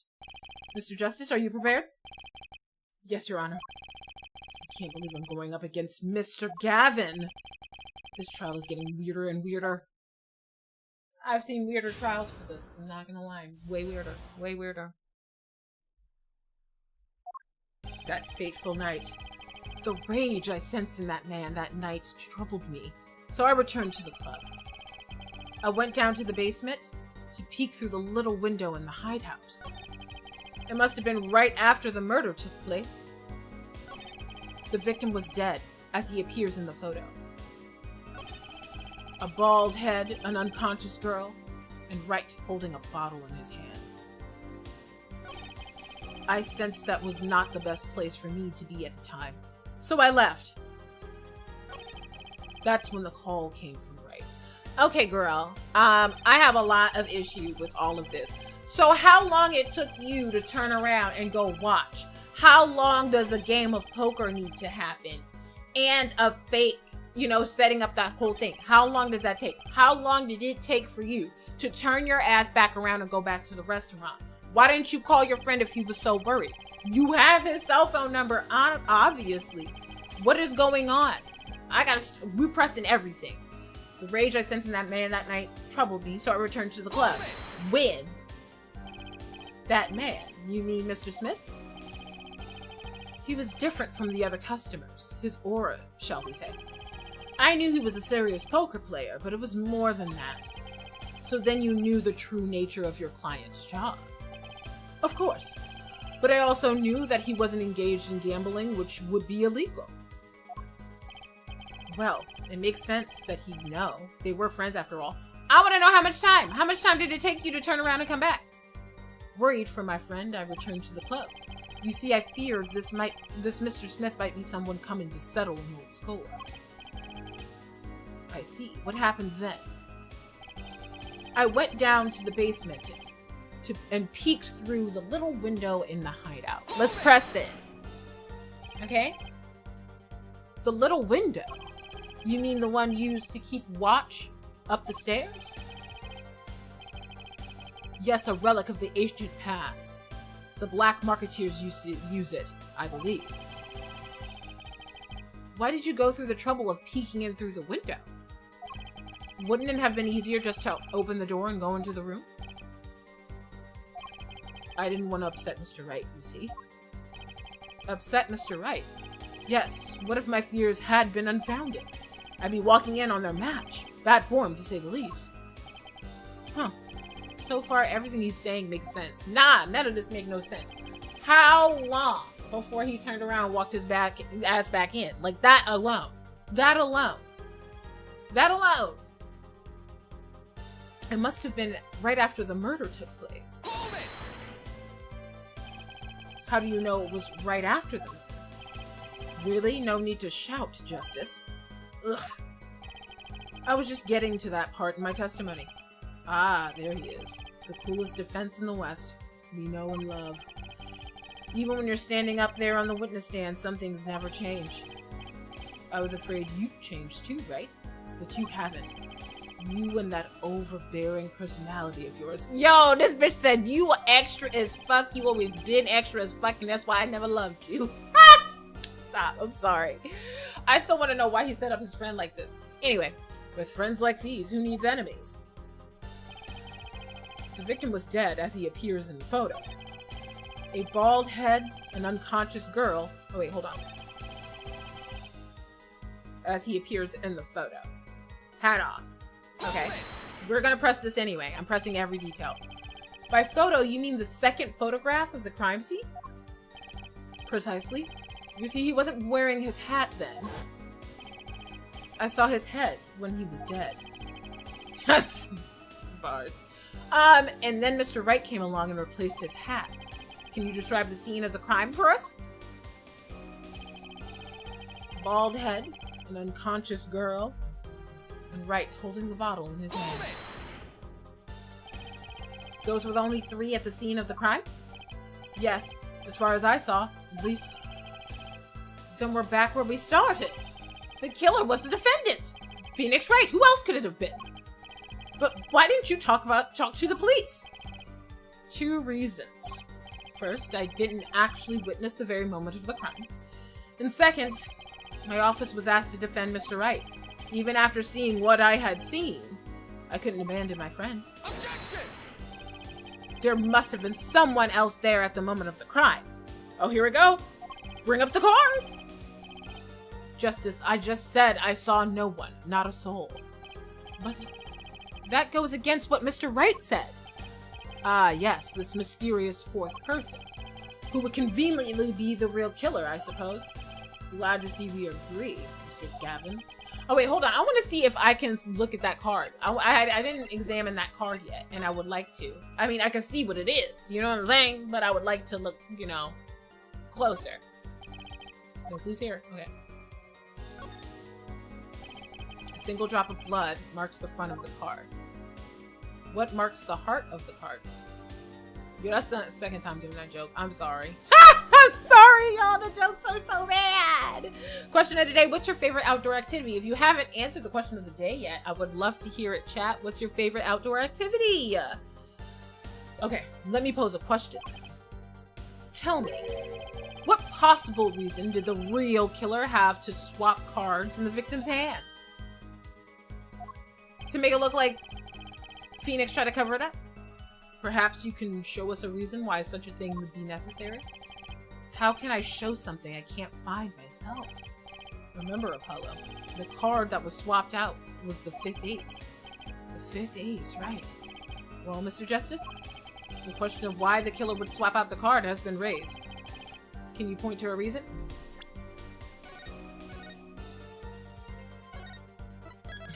Let me save real fast before I do this.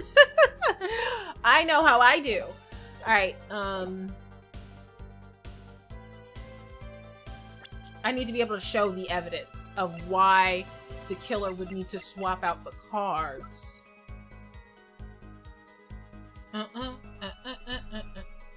To make it look like it was a setup. A setup. That someone cheating. So that's old dude's cards. I wish I had Phoenix's cards too, but I don't.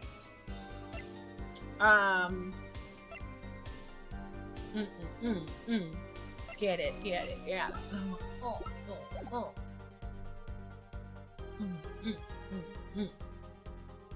me look at the history real fast. Let me get the specific wording.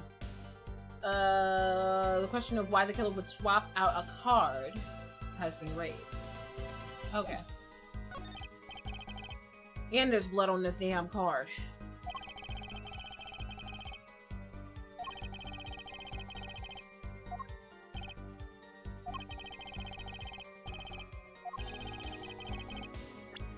Why did the killer take the 5th ace? Take that! Nope. Wait. Nope. Wait. Okay, it is. I go by whether or not the music like stops abruptly, and it's kind of long. Right next to the spade. What? This is insane. Why wasn't I told about this? Why? You know, nobody told us about anything. We are just out here, asses out, learning things as we go. Could this be Could this be the missing fifth ace? Inconceivable! How could you? What are you doing with that card? Well, that's the thing. Why is Mr. Gavitz so upset? It's just a fishy card from a fishy girl. Oh, that card. It's mine. That is, I picked it up at the Borscht Bowl Club that night after the murder had occurred. I gave it to my daughter. Cards are her stock in trade, after all. You gave her a bloody card for a murder trial that you knew was about to come up? I'm sorry, Phoenix, I love you, but that's irresponsible parenting. No. Impossible. Unacceptable. The court can't accept this evidence. It's a fraud. A fraud? How can you be so sure? What? I would think the only person who could claim it was a fraud would be the one who took the real card from the crime scene. The real killer. Allow me to elaborate. What if this trace of blood was the reason? The reason for the killer to take the card from the scene of the crime? Where are you going with this? Take another look at the photo. And at the victim's head. At the moment of the crime, his head fell to the floor. And a trickle of blood ran from his forehead down the back of his head. Couldn't a drop of blood that couldn't a drop of that blood have fallen onto one of the cards? I suppose. The killer then took the card to hide the blood. Regardless, that evidence is non-permissible. Oh. Right? Regardless of how you wasted the last 7 years, you used to be a lawyer. You know what a serious crime it is to conceal evidence. Oh, we can discuss the finer points of our legal system later. What's important now is that I've answered your question. What are you talking about? You wanted to know why the killer would have taken a card from the crime scene. And now I have told you that one drop of blood would have been decisive evidence. Uh-oh. This is baseless conjecture. Baseless. Ooh. Oh, I assure you, it's quite base. I'm sorry. Shut up, girl. They didn't know yet. They didn't know yet, but it is funny. What? It's amazing, really, how a single drop of blood on a single card can lead us to the truth. It's quite simple. Well, Apollo? Yes? Try picturing the scene of the crime. Try picturing the scene of the crime in your head.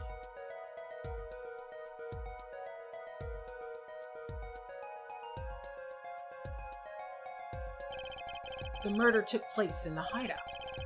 The body of the luckless victim was found at the poker table. And before the killer swapped a card out, there was a single card with a drop of blood on it in the victim's hand. Given this, there's one decisive problem with this scene. Well, what is it? Let's keep it simple, shall we? Given that there was a drop of blood on a card, whose position in this diagram doesn't fit? Well, you say you put it in the bottom.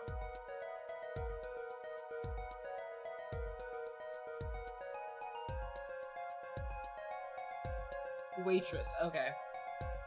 Killer, 2. The victims, the killers, the witnesses, the second witness? Whose position doesn't fit the bloody card? Huh. Whose position doesn't fit the bloody card?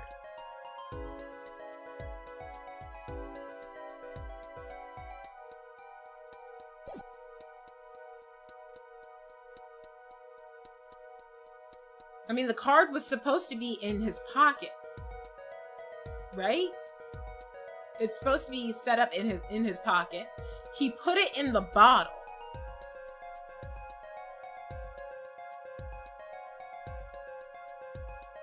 He put it in the bottle.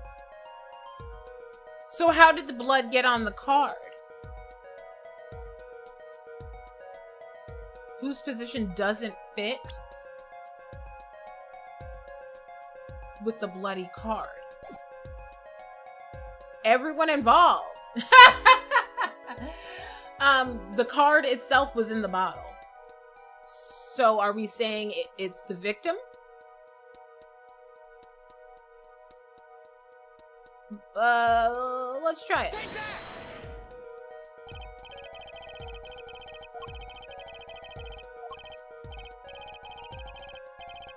Sending him back in his chair. You'd think that any blood would fall behind the body, not the table in front of him. Plus, the card is supposed to be in the bottle at this point. Then you take the card out of the bottle to make it look like some fuckery went on. Take a look at the photo again. If he bled in this position, the blood would fall on the floor, not on the cards. Why, that's right. So, what does this mean? Incidentally, we were sitting in swivel chairs. Swivel chairs? Oh man. Apollo, try turning the chair around. Not me! I was about to turn my chair around. Okay. Try turning the chair around. Can I, like, point out? I don't want to point nothing out.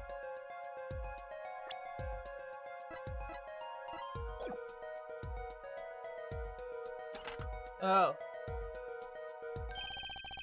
The chair was facing the other way. It would have to be.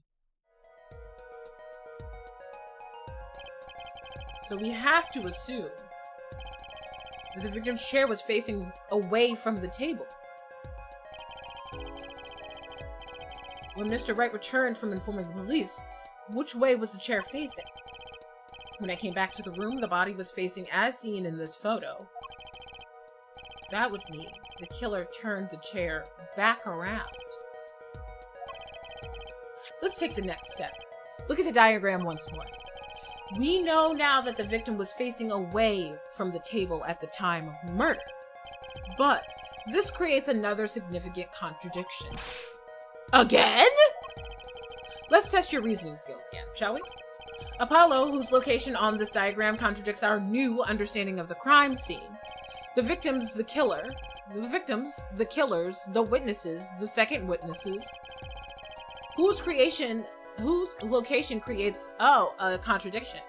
Okay, so now that this is where the killer is and the blood is on the card. If he's facing that way, the waitress wouldn't be there. Right? Because he hits the waitress on the head.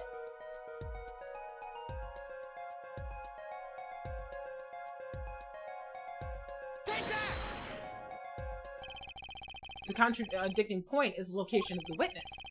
Exactly. What does the witness location contradict? That isn't clear, even to me.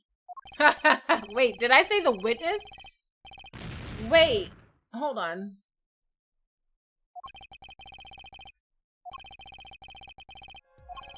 Let's test the reasoning skills again, shall we? Oh, that's the witness, not the waitress. The victims, the killers, the witness. Okay, I guess the witness is the waitress. The second witnesses. Whose location creates a contradiction? Well, if he's facing that way,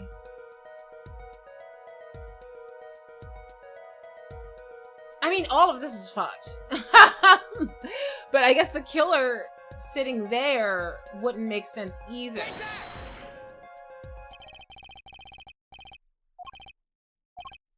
Well, wouldn't it be hard for the killer to hit him from the front? Sitting where his indicator currently is. I would think it'd be quite hard, yes. Yes, but what you're saying makes no sense! Why would the victim suddenly turn to face the wall in the middle of a game? I believe sufficient reason will soon come to light. Girl, if you don't tell us exactly what happened... Girl! What? There's something in this diagram that makes far less sense, actually. Look again at the diagram. Apollo, if the victim was struck while he was sitting, as shown here, where would his assailant be standing? Try marking it on the diagram. What? But... There's no room to put a mark where the killer should be. Oh, you have me witnessed from them tweaking on the stands yet? Yeah, I do. I have. They are scared. They are terrified. They don't like me right now. Don't worry. Let's think it through and see what we find. We know the victim was facing toward the wall at the time of the crime. That's the only thing we know for sure. Try to forget about everything else. Where would the killer have to be standing to strike our victim from the front? Take that! Oh.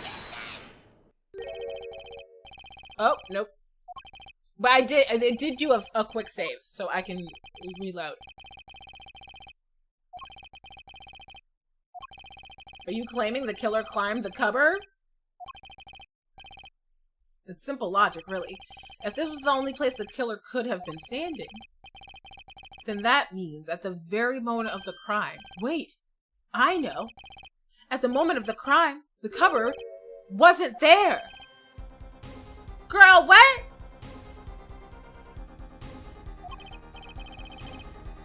Girl, what? I mean, that's only explanation, right, Mr. Gavin? Your Honor, I have a suggestion for the defense. You should arrange to examine the cupboard in the hideout immediately. Ooh! Bailiff, send the team to the crime scene immediately. Have them try to move the cupboard. Your Honor. What? There's one more thing you men should look for. Please give this to the bailiff. Hmm? Yes, I see. You do belong in the courtroom after all, Mr. Wright. I do my best.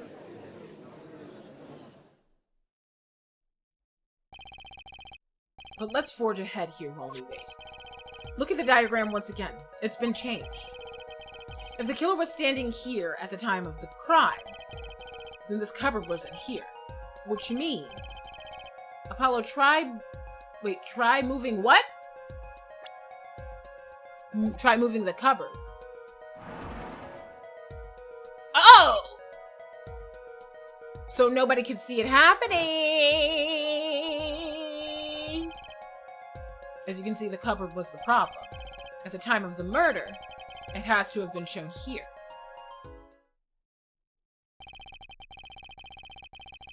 Now everything is in place to reconstruct the moment of the crime. Oh my! What's this? Wait, what is it now? Look at the diagram of the crime scene once more. It appears we found yet another contradiction. It blocks the window, girl! Huh? Oh, dang! Notice something, Apollo? Our line of deduction is rapidly approaching its logical conclusion. Now, Mr. Justice, please point to the new contradicting indicator. Is it the victim, the killer, the witness? The second witness? Which indicator in this diagram contradicts what we know about the crime? It's the window, but I'll point out that guy. About this cupboard. Are we okay with assuming it was moved? Sure, why not? Oh, great. I forgot that the person who did it is his homie. Sure, why not? Well, if it was, something really doesn't fit. The cupboard would completely cover up the window to the stairs. Oh, that's right. Someone standing outside wouldn't be able to see in. Someone like Mr. Gavin. What did you say? Oh, is the coolest defense in the West losing his cool? Don't expect me to play along with your little game, right? Oh, so he's using this whole thing because he wants him to lose? Because he would have been winning? Because that is petty. I don't think that's what it is. It's only a game until someone gets killed, Mr. Gavin. And someone was, while the window to that room was blocked by a cupboard. So, Mr. Gavin, perhaps you'd like to explain to the court? Exactly where did you witness the crime scene from? Excuse me, Your Honor. Order. This is a court of law, and I will have order. We just now received word from our investigative team at the Borscht Bowl Club. They've examined the cupboard in the hideout, Your Honor. Oh, and what did they find? Well, Your Honor, it turns out There's a secret passage behind it? Girl! Not the secret passage! What? Ah, yes, I believe I mentioned something of the sort before. This is one of the tricks to the room many of our regulars know about. I do remember him saying something about that now that he mentions it. A secret passage is a handy thing to have when you're engaged in illegal goings-on. Never know when you might need to duck away from the eyes of the law. So the room has a secret passage. Where does it go? The other side connects to the restaurant above. The underworld bosses could get away from the cops and enjoy a cold bowl of borscht, no doubt. Just like our killer. Girl. Okay, but how do we know that that guy knew of all of that? Outside of the fact that he looks like an anime villain.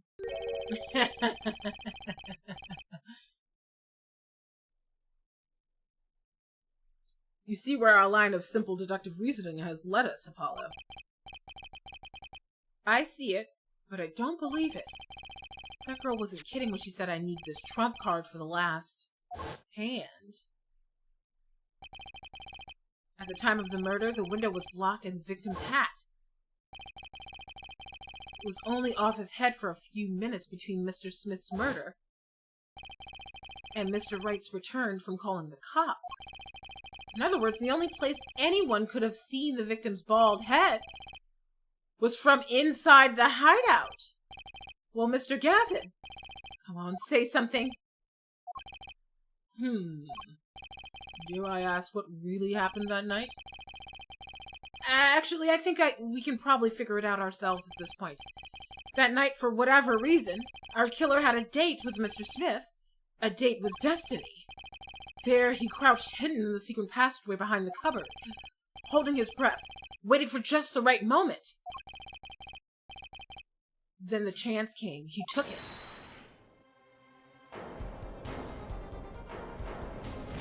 Girl! What? Why did you do that? Wait! Here, I'll get help!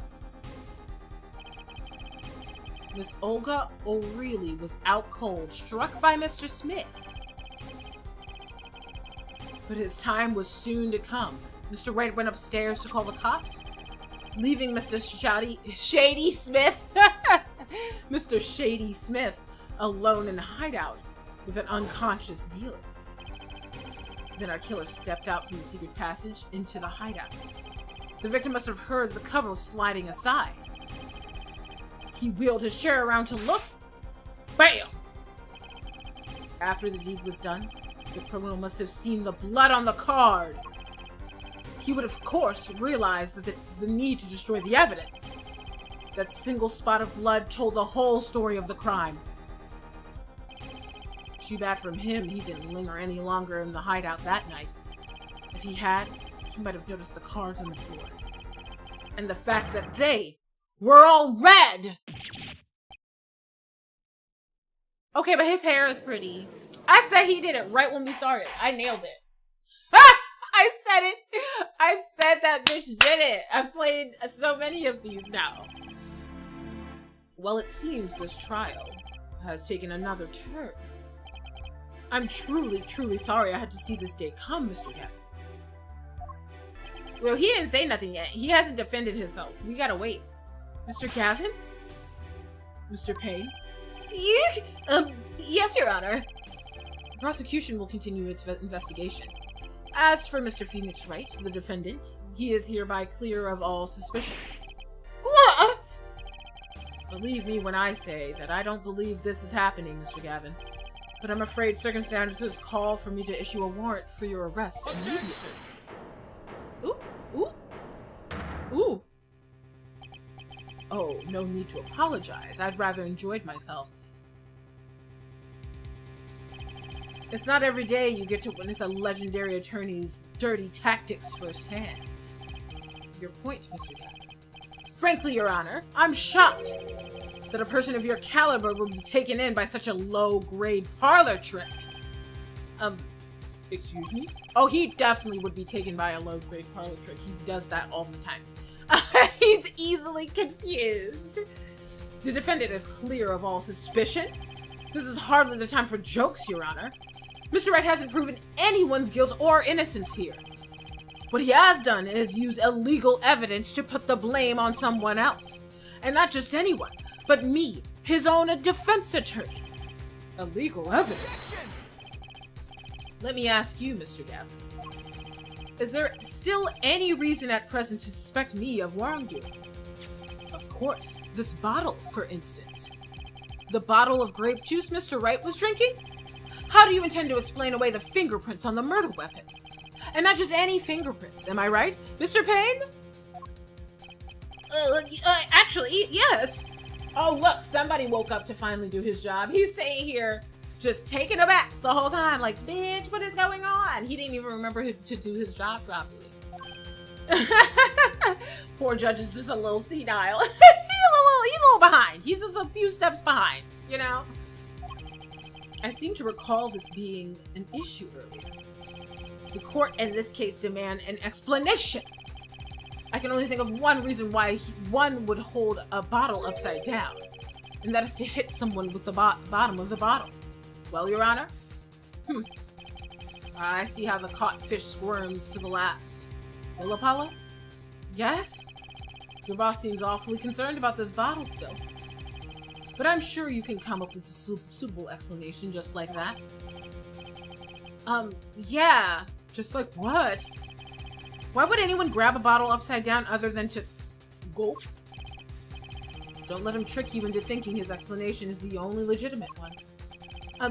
Is there really another? Take another look at the court record. I believe you'll find a simple answer there, in plain sight. How about you just say the answer in plain words? It would be hasty to deliver a verdict with unanswered questions indeed. Well, Mr. Justice? Mr. Gavin said that the court in this case demand an explanation. Don't worry, justice won't leave until justice is done. Perhaps the defense would care to enlighten the court? What evidence do you have to explain why the fingerprints on the bottle are upside down? Okay.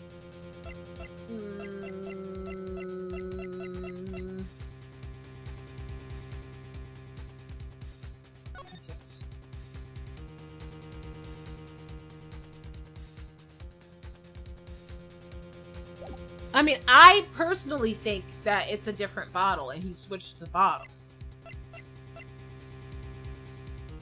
But what do I know? But why are the fingerprints upside down? Huh. Oh, no! My bad, no! Wait, my bad, no. My bad. Seems like a perfect time for a penalty. My bad, no. Let's, load. I think it's that guy. Let's see. Let's see how far back it takes me. I think there was a recent autosave anyway. From what I could recall. Who's taking? Bottle was drinking. How do you intend to explain away the fingerprints on the murder weapon? Not just any fingerprints. Am I right, Mr. Payne? Yes, the upside down. Alright, let me look. I seem to recall this being an issue earlier. Death, single blow to the forehead. Why would his fingerprints be on this bottle upside down? Let me see something here.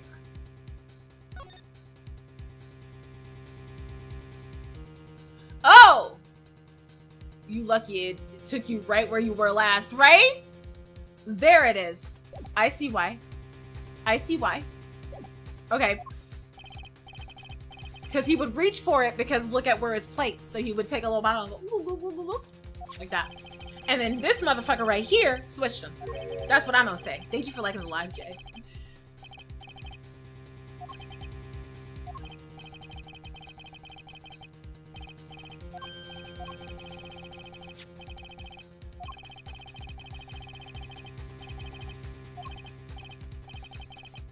Just like what?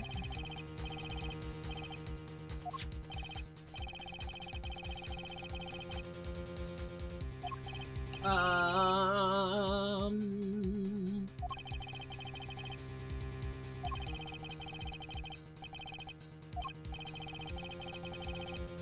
don't you right?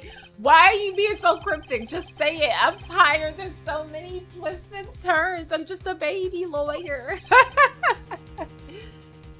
Well, Mr. Justice, I got it. I got it.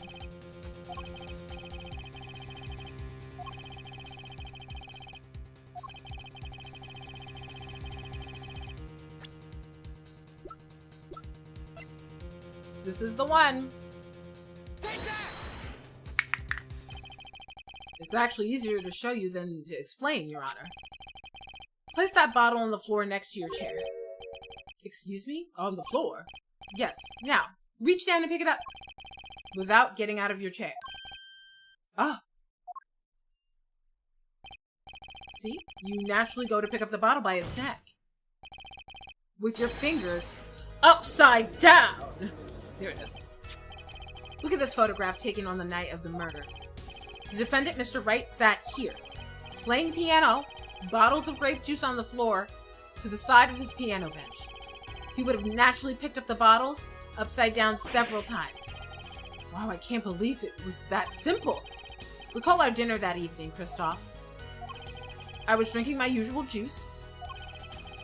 Basically used a bottle on the table to do the deed. But then you must have remembered. So you went and picked up the bottle from under the piano, and you switched the bottles. Okay, we've got a 3-minute ad break in 5 minutes. You know what? Let me snooze it. I get like 3 of these. Let me snooze it for now, and let's make it to the end of this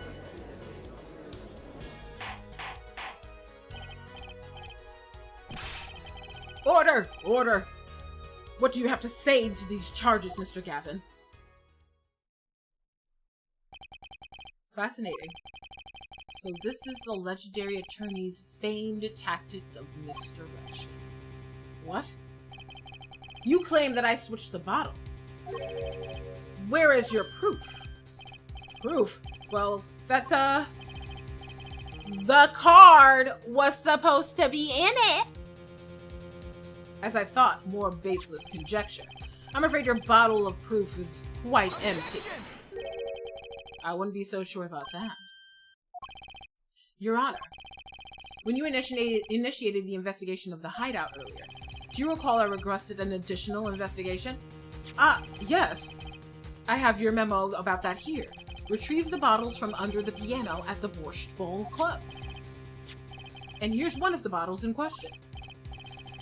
What are you going to dust that for fingerprints too? I would be surprised if any were on that, but this. Mr. Gavin probably wouldn't make such a novice mistake, true. But the bottle would bear a trace of anything. Say Apollo.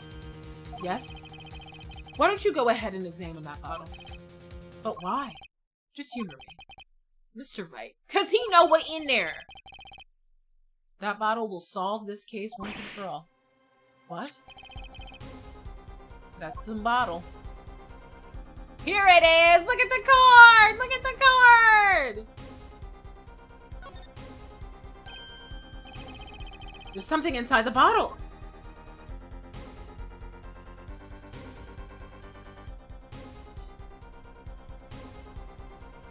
It's a 5 of hearts. What's this? That card, it can't be. Recall the unpleasant woman's testimony for a moment. Oh, Miss Olga O'Reilly. Yes, our little swindling Devshka. That night I planted the card like I was supposed to. And Wright lost the hand just like he was supposed to. Then Smith searched him. But the planted card was gone. The trap failed. Wait, this isn't... You're telling me that this is the planted card you disposed of? The one you mentioned in this piece of testimony. I happened to put my hand in my pocket and found a card. Yes, I snuck a peek at it and found it was the 5 of hearts. I had a feeling something might happen, so I disposed of the card before the game. Disposed? Where? There was an empty bottle of grape juice I had been drinking right beside me. I threw the card inside the bottle.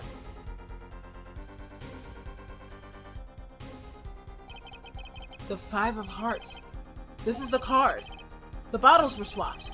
And the only one who could have done that was the 4th person in the club that night. You, Mr. Kristoff Gavin. Oh no, what he gonna do now? Yo! Where'd he get telekinesis, son? When did he get telekinesis? Let me extend this.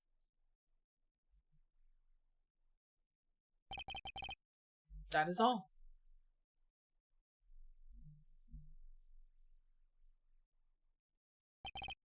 Is this your idea of revenge, Phoenix Wright? Revenge? Revenge for the events that took away your attorney's badge 7 years ago. My past is like my logic. Straight and true. Nothing's changed. All I did was point the finger of justice in the proper direction. Fine. I'm glad we could have this tete-a-tete. This is insane! What about me? Don't I get to prosecute anyone? Yo, he never be doing it. We be doing his job all the damn time. Constantly. I believe this time we've finally come to an end of our trial. Mr. Payne, do you have a report for us on Kristoff Gavin? He's admitted everything. We're processing his arrest now. I see. Still, one has to wonder why he would do such a thing. He didn't even have connections to the victim, did he? None that we know of. Mr. Wright, have you anything to add? I'm afraid I can't shed any more light on the matter. About this victim, Shady Smith. His occupation was listed as traveler. An odd profession, to be sure. That's all we know about him. I'll arrange a follow-up investigation, Your Honor. Good, Mr. Wright. Yes. 7 years, and you still haven't lost your touch. Kristoff Gavin was a man with much significance for me.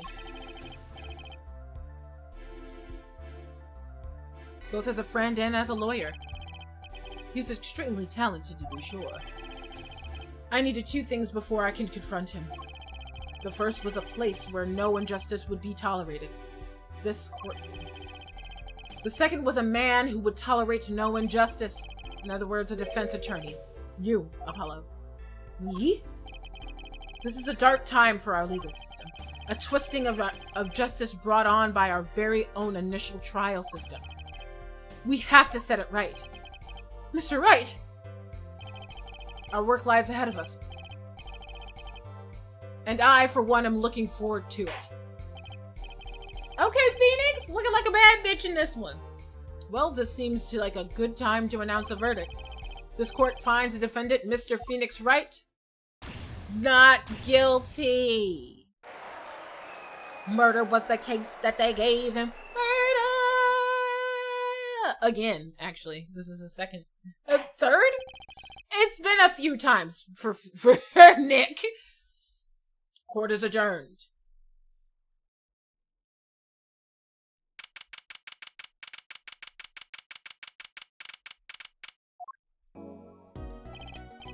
Thanks, Apollo. You came through just like I thought you would. I'm pretty sure I didn't do a thing in there. It was you who cornered Mr. Gav, the killer. I couldn't have done it by myself. You sensed it too today, didn't you? Your ability. Ability? Yes, a sensitivity I lack. You'll come to understand it soon enough. Wait, I wonder if he means... I have one question for the witness then. You say you saw the moment the defendant hit the victim? Is this true? Of course it's true. What's this weird vibe I'm getting? What was that, Mr. Wright?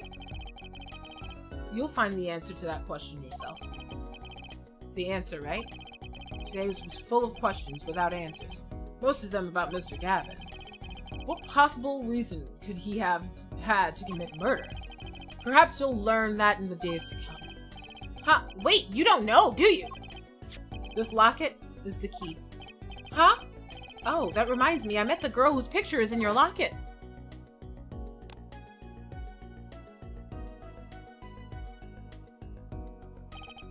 Your daughter, right? That's right. She's my daughter. You know, you were right about this locket. Eh? I took this off his neck the night he died. But it looks like our dear Russian scam artist saw me. So the truth is, this locket really did belong to him. Wait, what? That's perjury! You testified. You said that locket was yours. I said no such thing, actually. Huh? I merely said that it was a locket with my daughter's picture inside. A subtle distinction, but a distinction nonetheless. And it's the truth. Wait, but then why was the victim wearing a locket with a picture of your daughter inside? Sometimes the straightest path to the truth isn't the best one. Give it time. You're still getting your career started. Getting started with your career, excuse me. Speaking of which, I may be out of a job. I work for Gavin Law Offices after all. I still can't believe I just saw Mr. Gavin get led away in handcuffs. Apollo? Yes? How about coming to work for me? Eh? You mean at the Wright & Co. Law Offices? I mean, there's not a single attorney in my generation that doesn't know it. I can't imagine that to be true, but... Wait, but didn't you... You're not a... Oh, I turned in my badge, yes. I'm not an attorney anymore. That incident 7 years ago. That legendary trial. And at the middle of it all was one man, Phoenix Wright. Yo, this game is so dramatic. I love it. The case reached a sad conclusion, and he left law for good. Have you ever thought about coming back to the courts? I'm not qualified to stand in a court of law, I'm afraid. Didn't you notice in today's trial?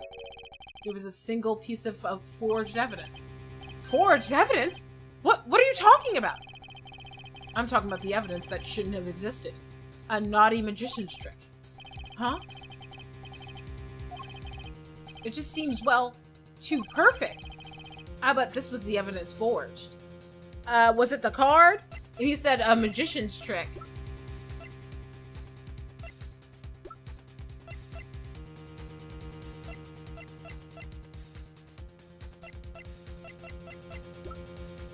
Take that! You mean this? Don't you? I get this from your, daughter, Mr. Wright. Yes, that card couldn't have been found at the crime scene. Why? Because the killer took it with him when he left. Oh! Leaving the wrong card in its place, luckily for us. The court can't accept this evidence. It's a fraud! A fraud? How could you be so sure? I wouldn't think the only person who could claim it was a fraud would be the one who took the real card from the crime scene. Yo, him not being a lawyer anymore is great, because he's like, I don't care. I'll slightly lie enough just so I don't get arrested. I don't even care.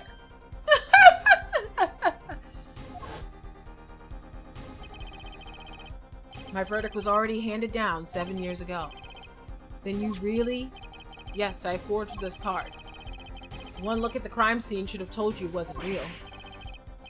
But you can't do something like that and call yourself an attorney. Who's calling themselves an attorney, Apollo? So it's true. The rumor is true. 7 years ago.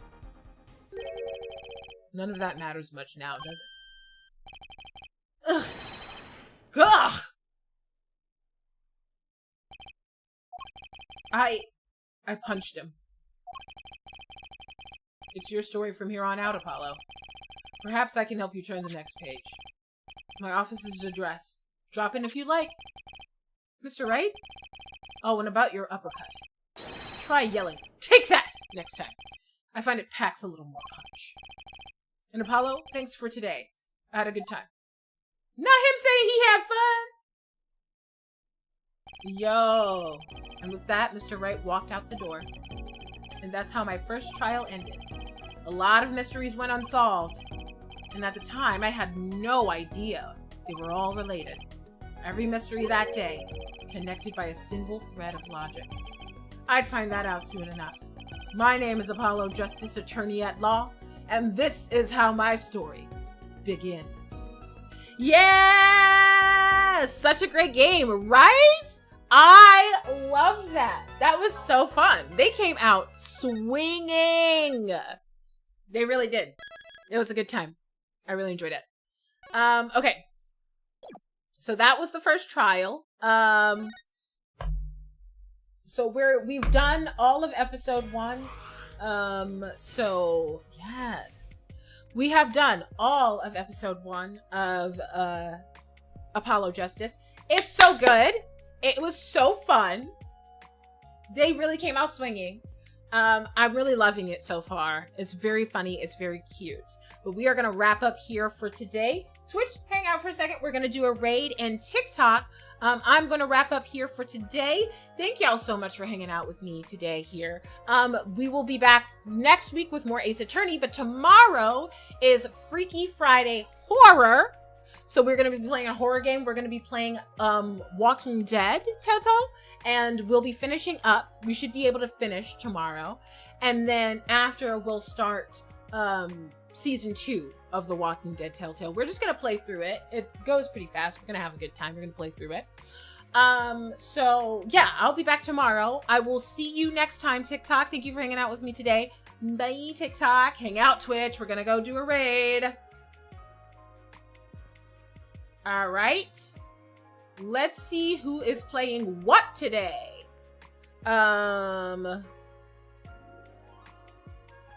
Let's see who is doing what. Is anybody playing Phoenix Wright today that I am friends with? I can't believe no one is here doing that today. I don't got no friends that want to do that. Okay, fair, fair. Or streamers that I watch that want to do that. Okay. I think I'm gonna take a risk today and look for someone who is playing Apollo Justice, which I have a lot of feelings about. I don't like doing that typically. I don't like doing that. But we're gonna try it out. We're gonna try it out. Let's see. Who is playing this? Is that a lawyer playing it? Oh, it's not in English though. Oh, there's me. Yeah, I'm not seeing anybody playing it in English right now. So shit. I guess we'll pick something else. Let's head over. Yeah, let's head over to Noobtoons.